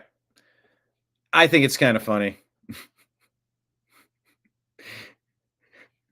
If they intended to do it, it's bullshit. I mean, it's like lame to make fun of somebody who can't walk, but also a joke is a joke. Like the funny is just there. Inappropriate humor, like, come on. I've been doing stand-up. It's It's a challenging craft. Getting a couple jokes or chuckles, get a couple laughs. I mean, it's a great feeling. Oh, you should never punch down. It's like you're throwing darts across the dart. Just darts are hitting all over the board. Easy jokes, difficult jokes, going after positions of power and punching down. It's just making jokes, making fart jokes, making big balls jokes. Come on. Nothing wrong with jokes. So I'm actually I'm not going to spiral into an outrage over that. But I mean, I guess Texas Governor Greg Abbott, he was just out for a run and a tree limb fell on him and broke his back or something. It's awful. You should never make fun of that. You should never make fun of what somebody looks like. It's like, yeah, I know. You might not want to overdo it, but like, he is like the superhero from the X-Men rolling around in his wheelchair.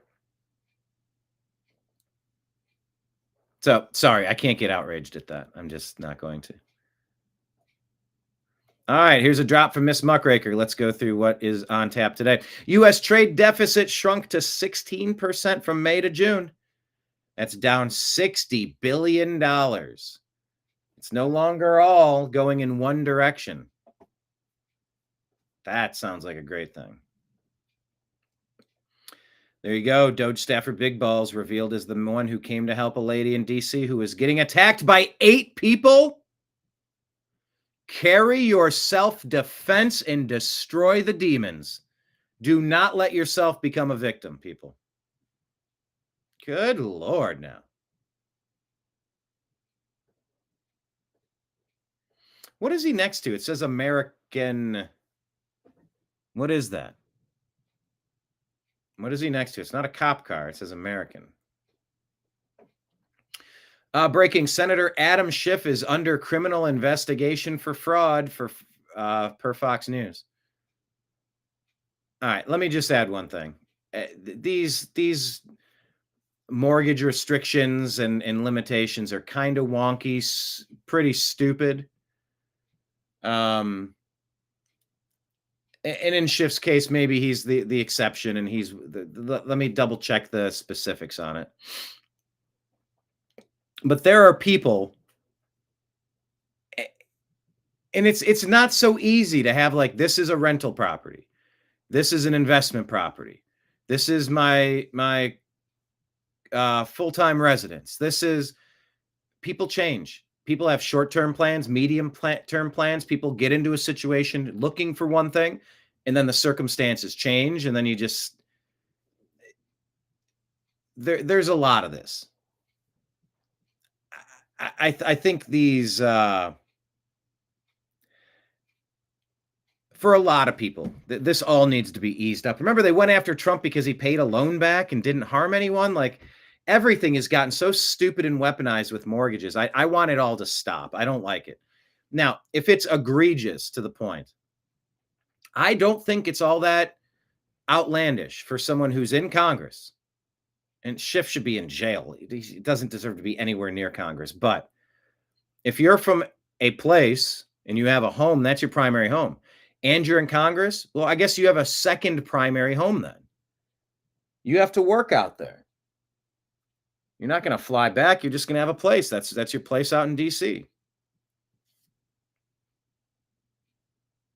If they're going after him for having 2 places that are listed as his primary residence, well, he has 2 primary residences. No, you can only have 1. No, I don't accept that. I don't accept that. So we'll keep our eyes peeled on Schiff. I want Schiff. I mean, he should be swinging. The sedition and treason, the traitorous activity, this guy. I mean, either there's a penalty for treason and being a traitor, or there's not. And Adam Schiff is one of the designated liars. When you got to get a lie so big, it's like almost unbelievable. Bring out Adam Schiff.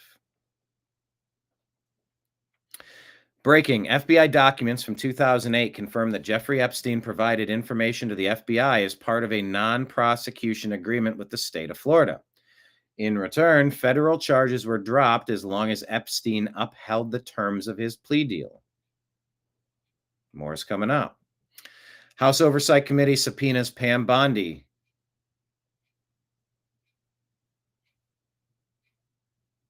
Okay. House Oversight Committee has subpoenaed Pam Bondi and the Trump Justice Department for Epstein records. According to Ms. Muckraker, U.S. House Oversight Committee subpoenaed Hillary Clinton, Bill Clinton. Here we go. Oversight Committee subpoenas Hillary Clinton, Bill Clinton, Merrick Garland, James Comey, and others for depositions related to the Epstein files. Well, that's Epstein files and for RussiaGate. Ask them all about RussiaGate. I don't know what this is. Suspected alpha-gal syndrome cases per million people? Calling it biological warfare. Happening like right at the center of the country. Kind of right into my area. What the hell is this? I'm not familiar. What is alpha-gal syndrome?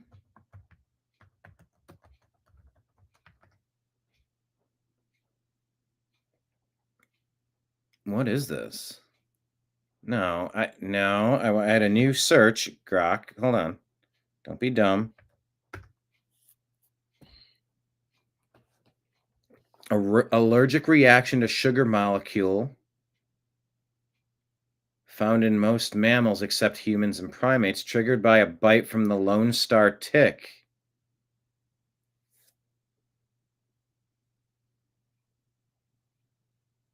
Huh.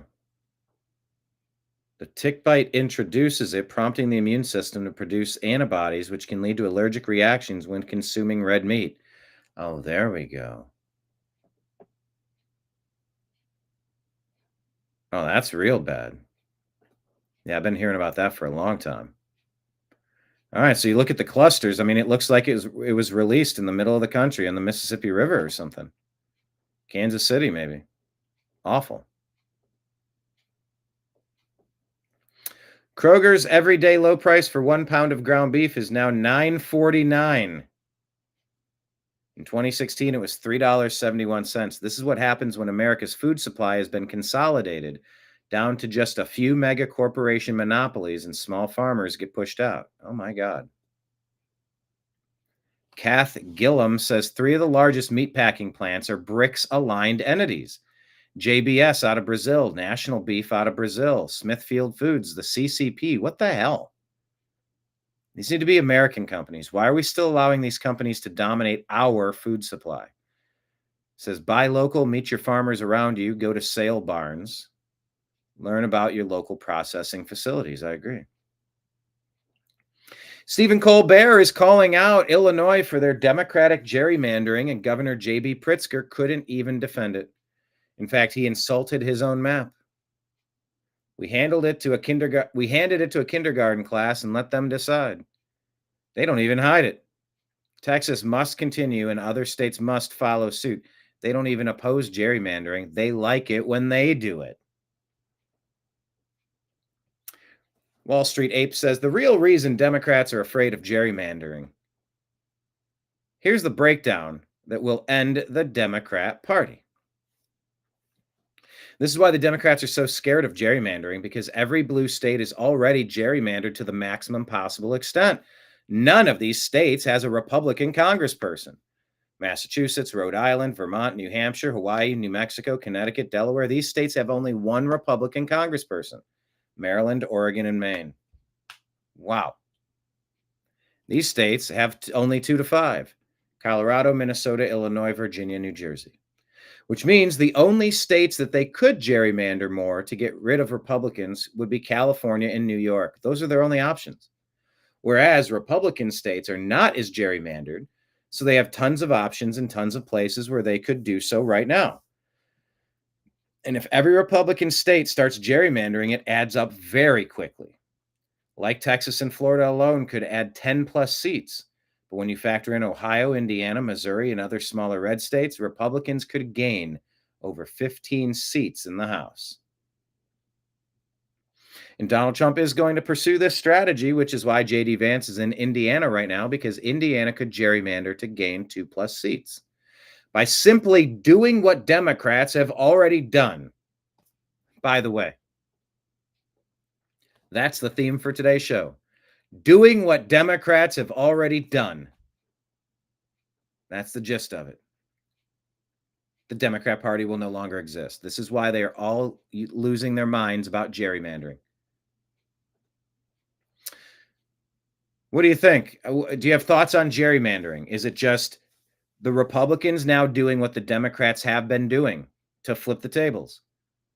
Oh, you're lawfaring Trump. Well, guess what? We're legally coming after you for sedition and treason because you actually did that stuff. Yeah, we're going to do that. I'm okay with that.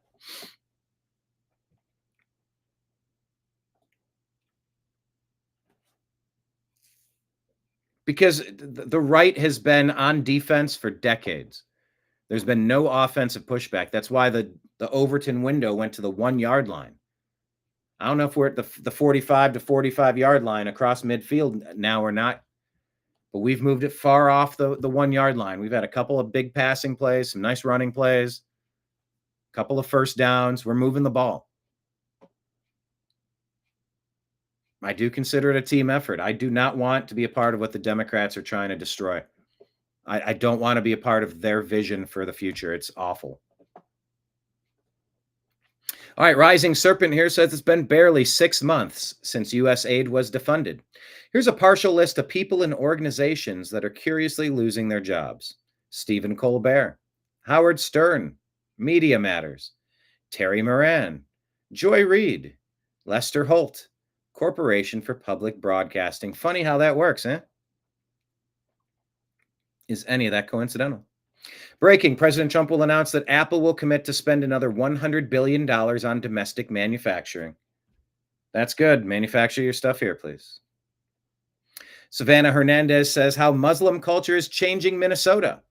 Palmer's, a 119-year-old bar, will be shutting its doors due to the changing culture that has overtaken Minneapolis. Businesses on this strip have struggled to survive as the growing Muslim population is taking over. Why are you allowing your city to be taken over? This is a coordinated effort to change American society. Is this what Minnesota wants? Is this what America wants? It's what Barack Hussein Obama wants. Why is this happening?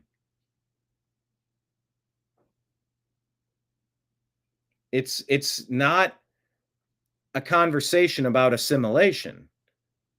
It's about, no, this area, it's a conquest is what's happening.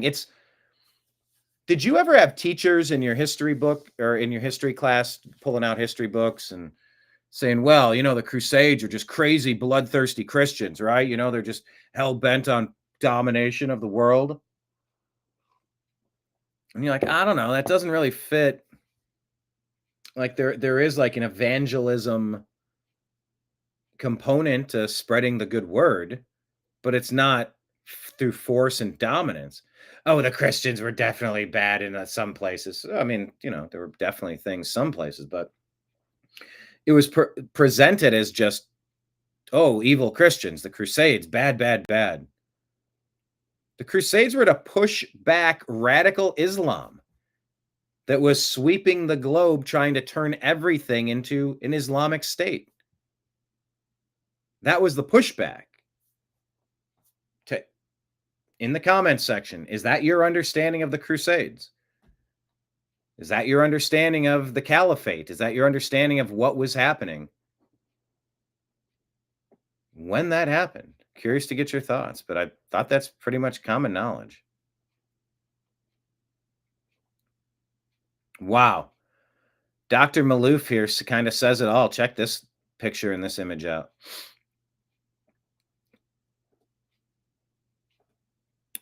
Kenneth had the best tomato soup in Minneapolis. Was it hot soup or cold gazpacho? Dr. Malouf here shared this. You have what appear, this could be a dude, but a little muscular, but fit, whatever I'm looking at. Looks like a lady. I would say hello.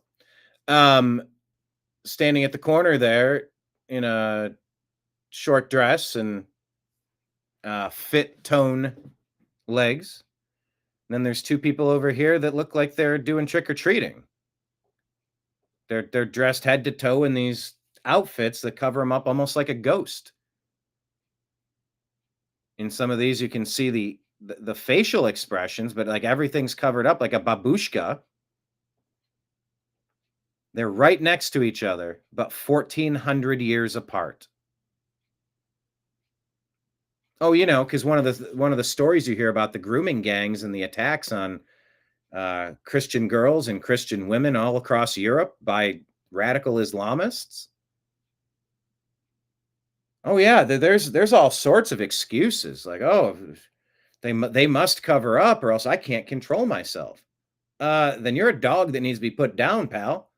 You don't get to just run around humping the legs of everything you find attractive. Ooh, I see, I like, I take. No, you don't see you like, you take. There's modern society, and then there's shit from 1,400 years ago. It's either compatible or it's not compatible. I see, I like, I take. No. No society will thrive under that scenario. That's why if we're going to let people in from cultures that have incompatible ideals and goals, you weed that stuff out. You say, no, I'm sorry, that's not going to work here. You're not going to have a good time here because we're not going down that path. And if that's where you want to be, that's not here. So good, best of wishes as you continue your search. But yeah, there you go, right next to each other, but 1,400 years apart. Do you want to import this and change America into constant Halloween costumes where women are forced to walk around like, I don't know, like ghosts wearing a bed sheet? Or should people have basic civil rights, civil liberties? It's not even a conversation we're willing to entertain.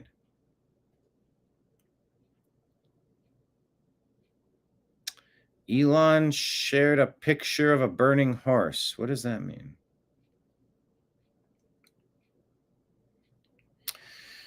Miss Muckraker says 2 Kings, 2 Kings, verse 6, chapter 6, verse 17. And Elisha prayed and said, Lord, I pray thee, open his eyes that he may see. And the Lord opened the eyes of the young man, and he saw, and behold, the mountain was full of horses and chariots of fire around about Elijah. Elijah prays for his servant to see the spiritual realm, revealing a divine army of fiery horses and chariots protecting them from enemies. These horses are symbolic of God's protective power and heavenly forces, with fire indicating their supernatural and awe-inspiring nature. Christ is King. Hey, did you hear that one? Jack Posobiec from Real America's Voice says Christ is King. Good morning, wake up, pray up. He says that on his Telegram feed every day. Do you hear there's certain types of people, there's some people out there that say, if you say Christ is King, that's bad? Oh, I don't know. I don't really talk about my religion or my faith all that often. But if someone is going to try to tell me that I shouldn't say Christ is King, then I'm going to say Christ is King even harder. How about that? That's the Streisand effect. But anyway, that's how they ended this post. Christ is King. Jesus does exist, by the way, just letting you know that.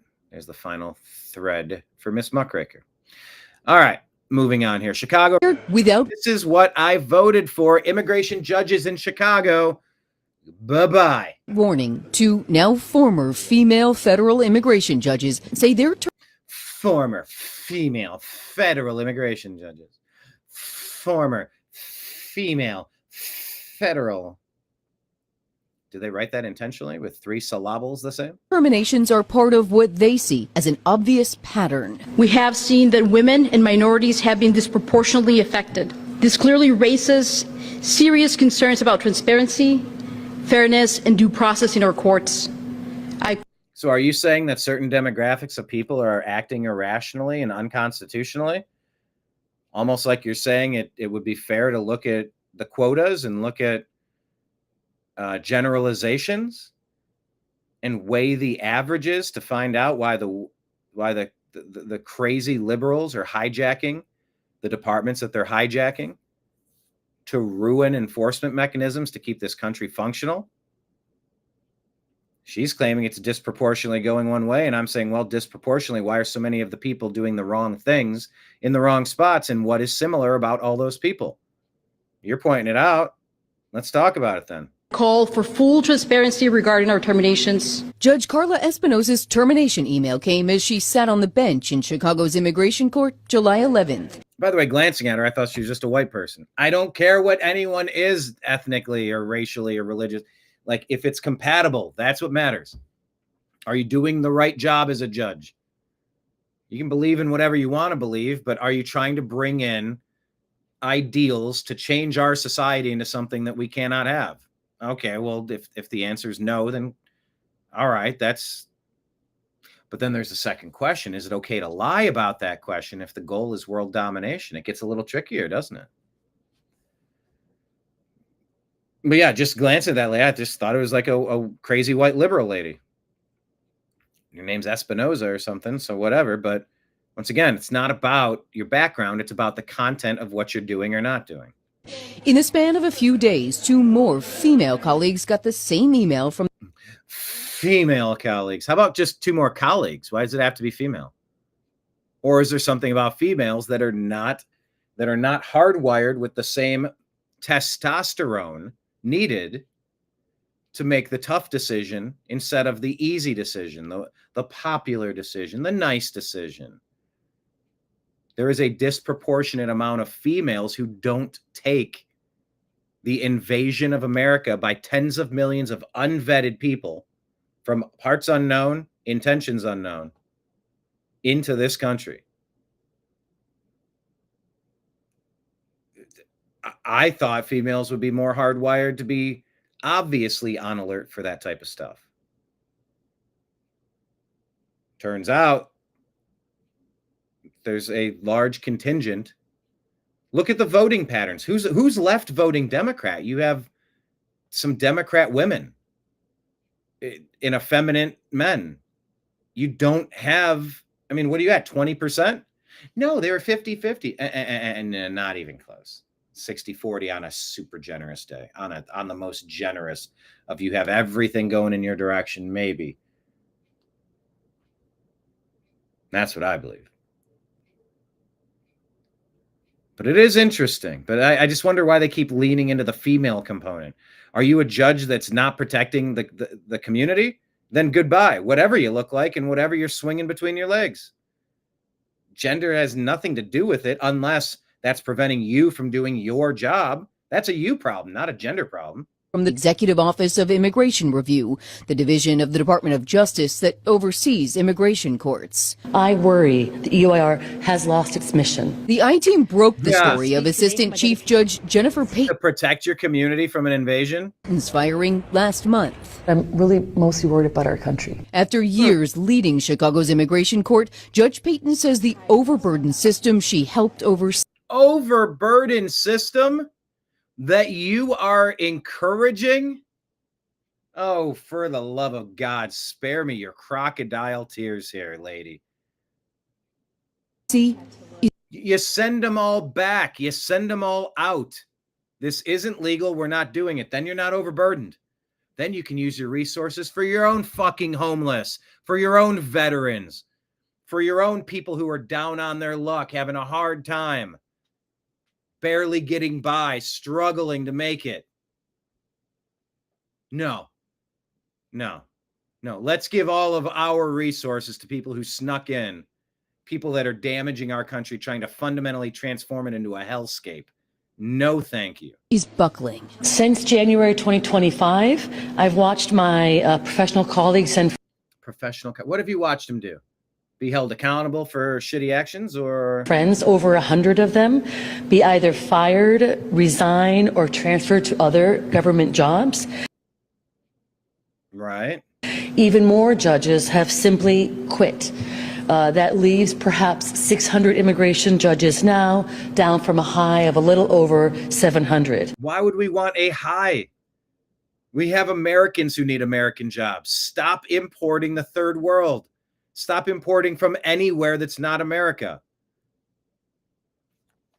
Where are we at? 40, 50 million people that need to raise their hand and voluntarily go back to where they came from and try to walk back through the front door again. The CBP Home app. Go sign up for the CBP Home app. Raise your hand. go through the background check and say, hey, how can I come here the legal way with my hands up? Like, I don't want to cause a problem, and I got nothing on my criminal record, and neither does anyone in my family. Let's run the full background check. Run it. Let's go. Judge Payton's ouster came weeks after a meeting with Illinois Senator Dick Durbin at the without Dick Durbin. Yeah, he's a piece of work. All right, Tulsi Gabbard is going to rip into the leftist media who are trying to run cover for the RussiaGate treason case. Laura Ingraham on Fox here talking with Director of National Intelligence, Tulsi Gabbard. They are using the same old tactic that the deep state's propaganda arm in the media uses.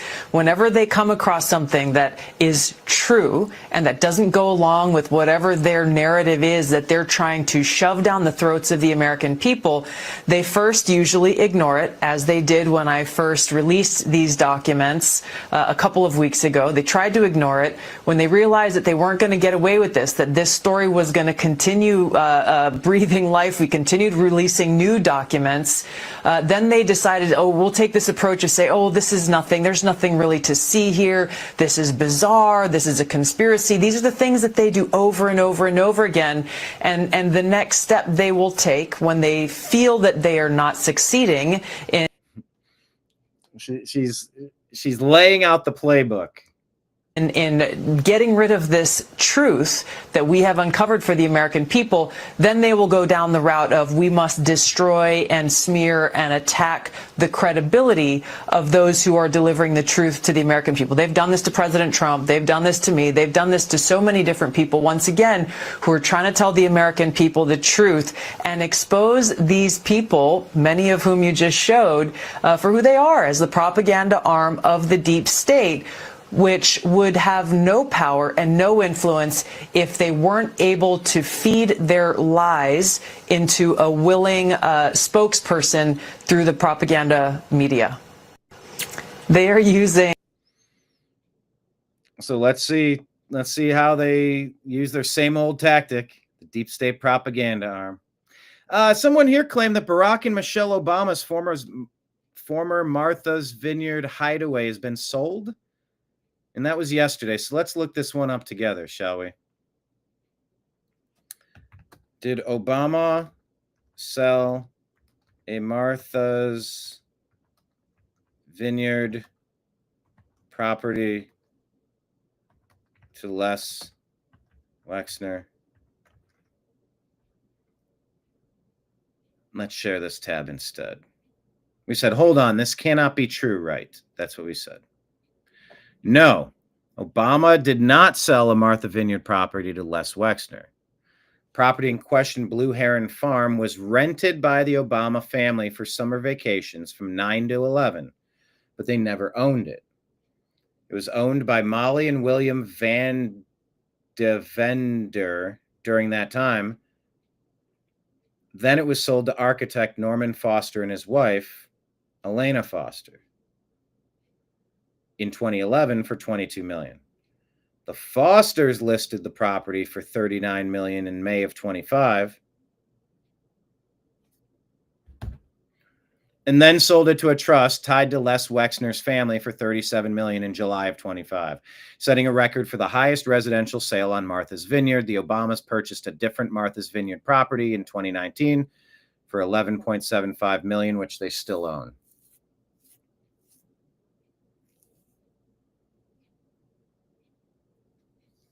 Well, that's okay. Well, that's not quite a denial then. No, they didn't sell it directly to them, but it's a property they allegedly rented. Did they pay anything for it, or was it gifted? They rented it for summer vacations, or was it just part of a, hey, come on and hang out?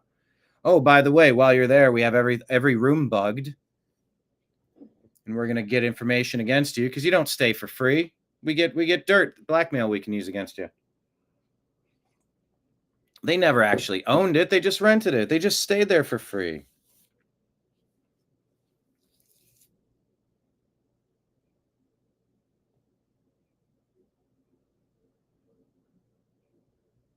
All right. Well, I'm going to dig into this story a little bit more. I don't know that we're not confirming because the Obamas never owned it, but they did stay there. And a lot of these properties are gifted to the same types of people as forms of money laundering and passing wealth back and forth and payoffs and bribes.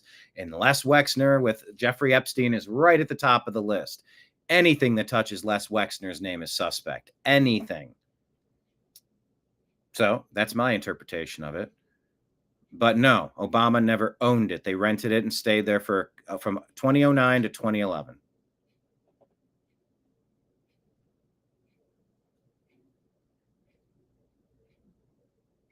The more you know. All right, and that's what I wanted to share with you on that front. Please hit like, please hit subscribe, everybody. Thank you for being here on the TNAM Daily Show.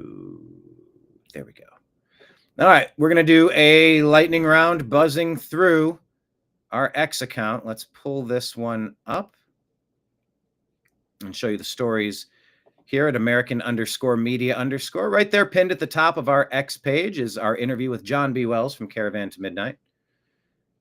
That is our Patreon link if anyone wants to sign up and be a communicator, be a contributor, rather. Thank you to everybody who did and everybody who will. This morning, President Trump called into CNBC's Squawk Box, and things went off script fast.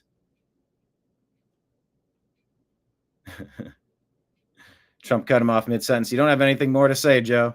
Pure comedy gold.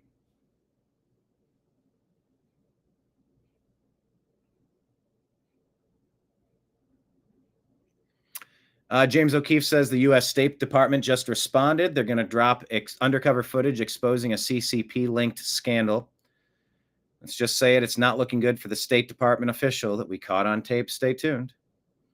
Here's our interview with Mike Cernovich, since we brought it up. Haven't seen a lot of Cernovich postings lately.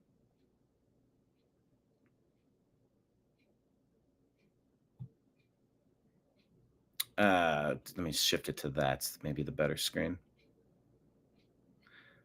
All right. Department of Justice orders a grand jury in the Russia hoax probe. Let's listen. This is Jonathan Turley. Let's check it out. This is the first necessary step to finding out about the real Russian conspiracy. There never was a Russian collusion conspiracy. That was hatched by the Clinton campaign. They secretly funded the Steele dossier. They denied that to the media. And they laid out this very successful political hit job using the media, using the government. It's amazing how much the public still doesn't know. But in the last few weeks, this administration has given us information that we haven't seen before. I've been following this, writing about it for years. Some of this is new stuff, and it's startling. This is the first necessary step to finding out about the real Russian conspiracy. There never was a Russian collusion conspiracy. That was hatched by the Clinton campaign. They secretly funded the Steele dossier. They denied that to the media. And they laid out this very successful political hit job using the media, using the government. It's amazing how much. All right. Sorry, that looped back around itself. Just, show me the indictments. Clandestine here. So it's just, enough talk. I get tired of the talk stuff. Show me what's going on. Clandestine here says, these RussiaGate revelations prove the biggest of all conspiracy theories. It proves that a deep state exists and the media is controlled. It proves that we've been heavily propagandized. We've been living in an Orwellian dystopia. Billions have been legitimately brainwashed. What a shame. And this is what we're trying to break free of, people. C3 says, this is why a grand jury for RussiaGate cannot be in D.C. 2024 presidential election results. Harris got 93% in D.C. The Mar-a-Lago raid continued the grand conspiracy, and it was a massive mistake by Team Obama. Because now Florida, that's where the grand jury is going to be, right? I think that's my understanding. They raided his home in Mar-a-Lago. they did this to themselves. They couldn't win on their own, so they started committing crimes. Here's John Solomon breaking it down for us, as only he can. To make it easy to gather evidence. I think the three places to look are New York and Washington, just for assisting grand juries, but not for bringing indictments. That is common that prosecutors use multiple grand juries because of where people live, save the travel costs. I think the big banana grand jury, the one that will decide on indictments, will probably be put in Fort Pierce, Florida, which is the same area where President Trump's Mar-a-Lago classified documents case was brought and ultimately dismissed. The reason for that is that's where the most recent acts of an ongoing conspiracy may have been committed, which is that's where the raid on Mar-a-Lago was authorized from, where Jack Smith did his work, where it was determined that Jack Smith wasn't lawfully impaneled as a special prosecutor. That's an important act. And where there are now concerns, according to the Office of Special Counsel, the whistleblower office, that Jack Smith may have engaged in election politics while operating as a prosecutor. So the reason that's important is if you do the most current events and you impanel the grand jury in Florida for charging purposes, all the things that can go all the way back to 2016 can flow through that one grand jury as the charging instrument. And the way we're going to see this evolve is that we've already had grand juries, right? We had John Durham do grand juries. He brought indictments. People got acquitted. They're not looking at this as Mickey Mouse little case. People got acquitted that first go around. They're not looking at this guy lied, this guy filed a false report. They're looking at what started with Hillary Clinton's clearing on the email case and the starting of Russia collusion through Ukraine impeachment, where they hide Hunter Biden's problems but try to pretend Donald Trump has a Ukraine problem, all the way through Jack Smith is one ongoing criminal conspiracy. And in that, hence no statute of limitations. They did this to themselves, people. The charge, the overriding charge of the conspiracy will be a deprivation of civil liberties under color of government authority, meaning the United States government used its powers in the intelligence community and the FBI and the Justice Department to meddle in elections. And by doing so, they deprive people like Carter Page and George Papadopoulos and President Trump and Mike Flynn of their civil liberties. They may have deprived all Americans of their civil rights to a fair and free election. And as a result, that is the overarching charge of the conspiracy. Then there are many overt acts and subcrimes that could be charged against that, false statements. But when you take it in that context. All right, there it goes. I mean, the links in the Mar-a-Lago raid put the case in Fort Pierce, Florida. Last predicate act was the illegal appointment of Jack Smith as special prosecutor. Overlying charge in conspiracy is deprivation of civil liberties under color of government with underlying multiple other criminal acts. There you go. Governor Greg Abbott took emergency action to begin the removal from office of derelict Democrat Texas House members who refused to show up for the special session. How is that going to resolve? I don't know how that's going to resolve.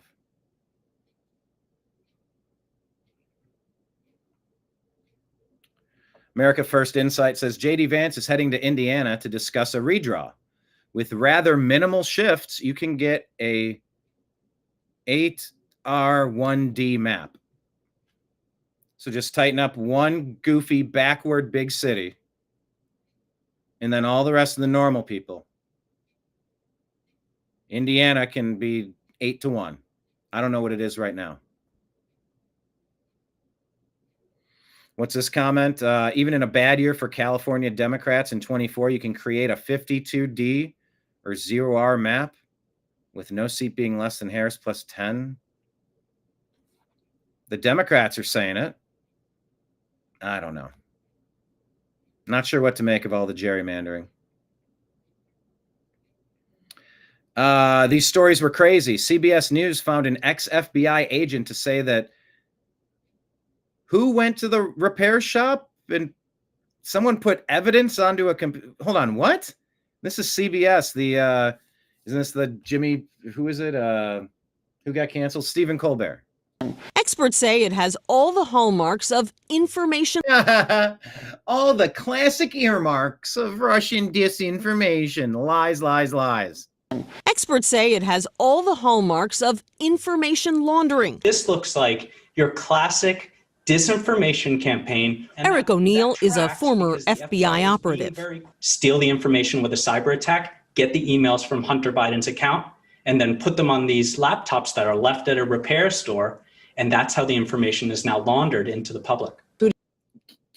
Try to follow those leaps of logic.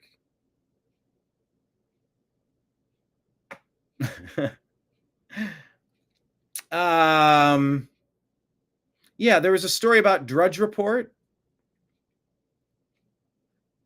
that we just kind of covered. They did a feature on Laura Loomer, and we got a response and said it became completely irrelevant after they went never Trump on the Drudge Report. Used to be the must read. America First says, I haven't been on Drudge Report in a decade. I didn't even know it still existed until today. And we replied, oh, why didn't the video show up? We once woke up to this TNAM video embedded in the main story of Drudge Report from the 2016 RNC in Cleveland. Haven't looked at Drudge in years, though. Tagged Blake Wally, who filmed this part, and Joel Pollack. Joel, would you join us as a guest on the Agree to Disagree show to reminisce? We talked with Joel previously.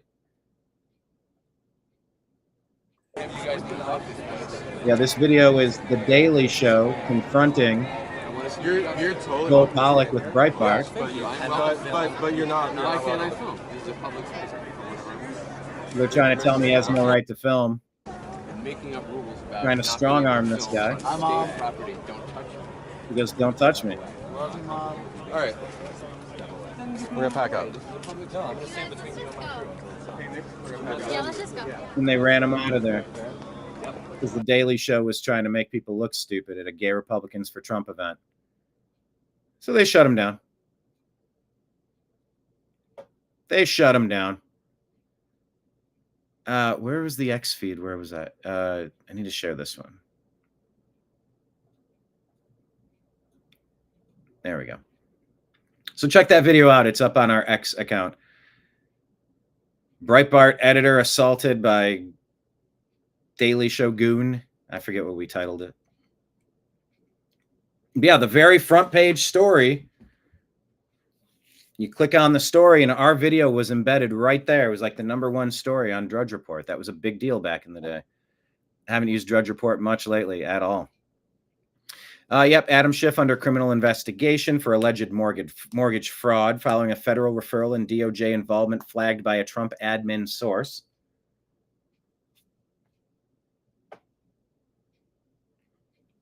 This one here,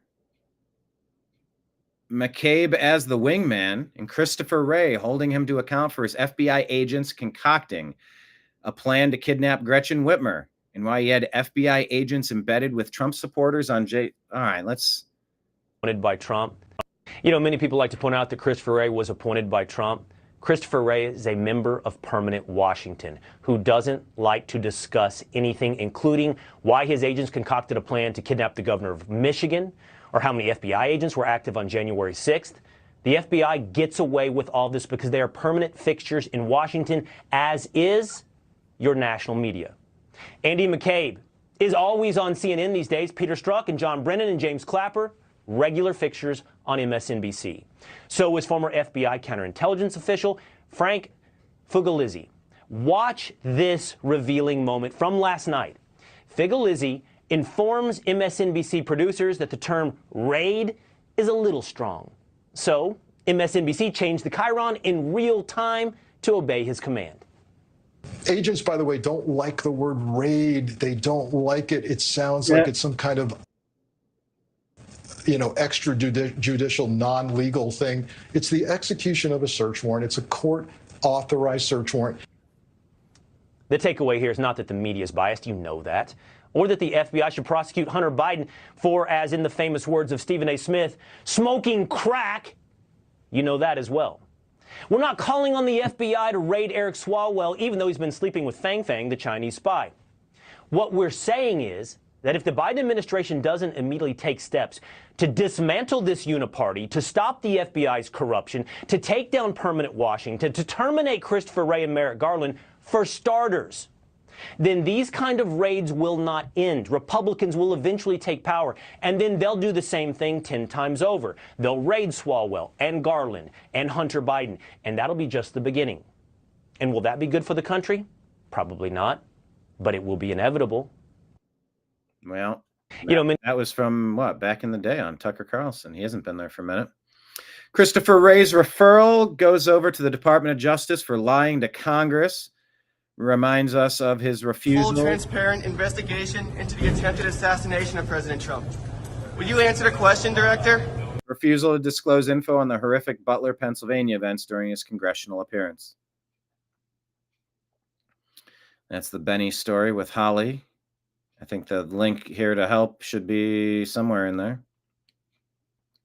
Glenn Greenwald reminds us that the people who spent 8 years trying to imprison Trump as their main political strategy, first as part of RussiaGate, then with 4 bullshit prosecutions in 2023, are now denouncing investigations of Obama officials as MAGA retribution and arrests of political enemies. Yeah, you brought this all on yourself. All on yourself, people.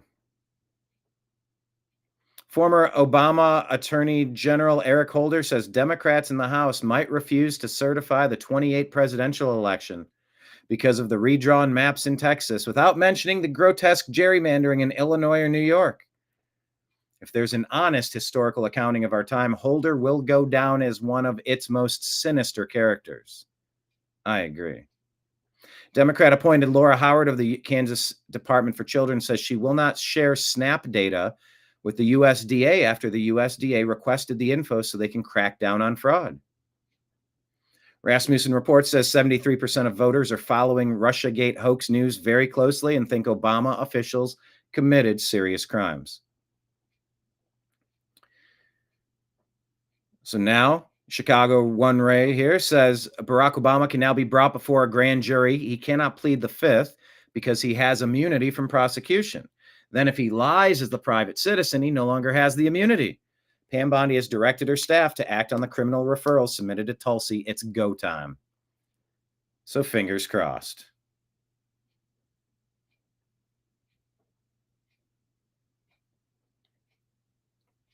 Democrat colleagues fled the state to go hide behind Governor Pritzker. They're not mad that states are engaging in redistricting to maximize partisan political advantages. They're mad about, they won't say it, but they're mad that a Republican state is stepping up and doing it. That's the real problem. And there's an accusation that J.B. Pritzker is colluding with Texas Democrats and has been for weeks. So we will continue to follow that story as it develops and all the other stories that we find over the next day. And we'll be back again tomorrow. Keep your eyes peeled because we'll have a strictly football show coming up probably in 2 weeks. Our first episode right before the beginning of the regular season. And I will be doing an episode of the Unhappy Hour Sports Show sometime as soon as possible. As soon as we can make things align properly. So on behalf of everybody out there in the TNAM universe, thank you all for being here in the comments. Thank you all for being here online. Thank you all for supporting the new American media, independent journalism, and myself in particular. You know who you are. Everybody who's dropped something in the tip jar, it means a lot. It's the fuel that we need, and we appreciate it. Please tell a friend. Once again, we're asking for 700 pennies thrown into the wishing well. 1 penny equals 1 hour of extra content from the New American Media YouTube channel. Just go to the New American Media channel. Literally click any few videos and let them play. 1 device, multiple devices. While working around the house, let it play all day. We're trying to get those 700 pennies in the wishing well to get that activated again, to try to get some inertia on that channel again, because that would make a big difference.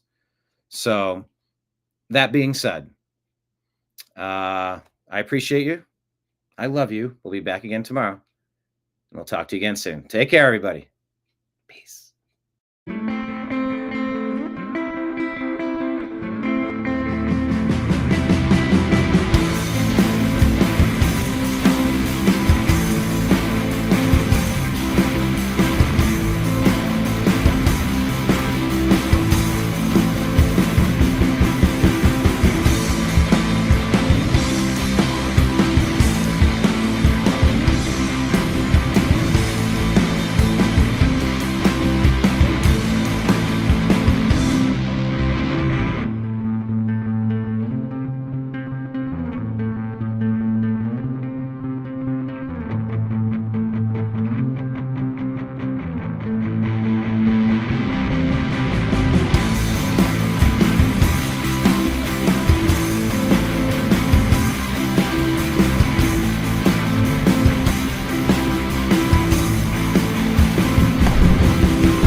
Your guide to the truth.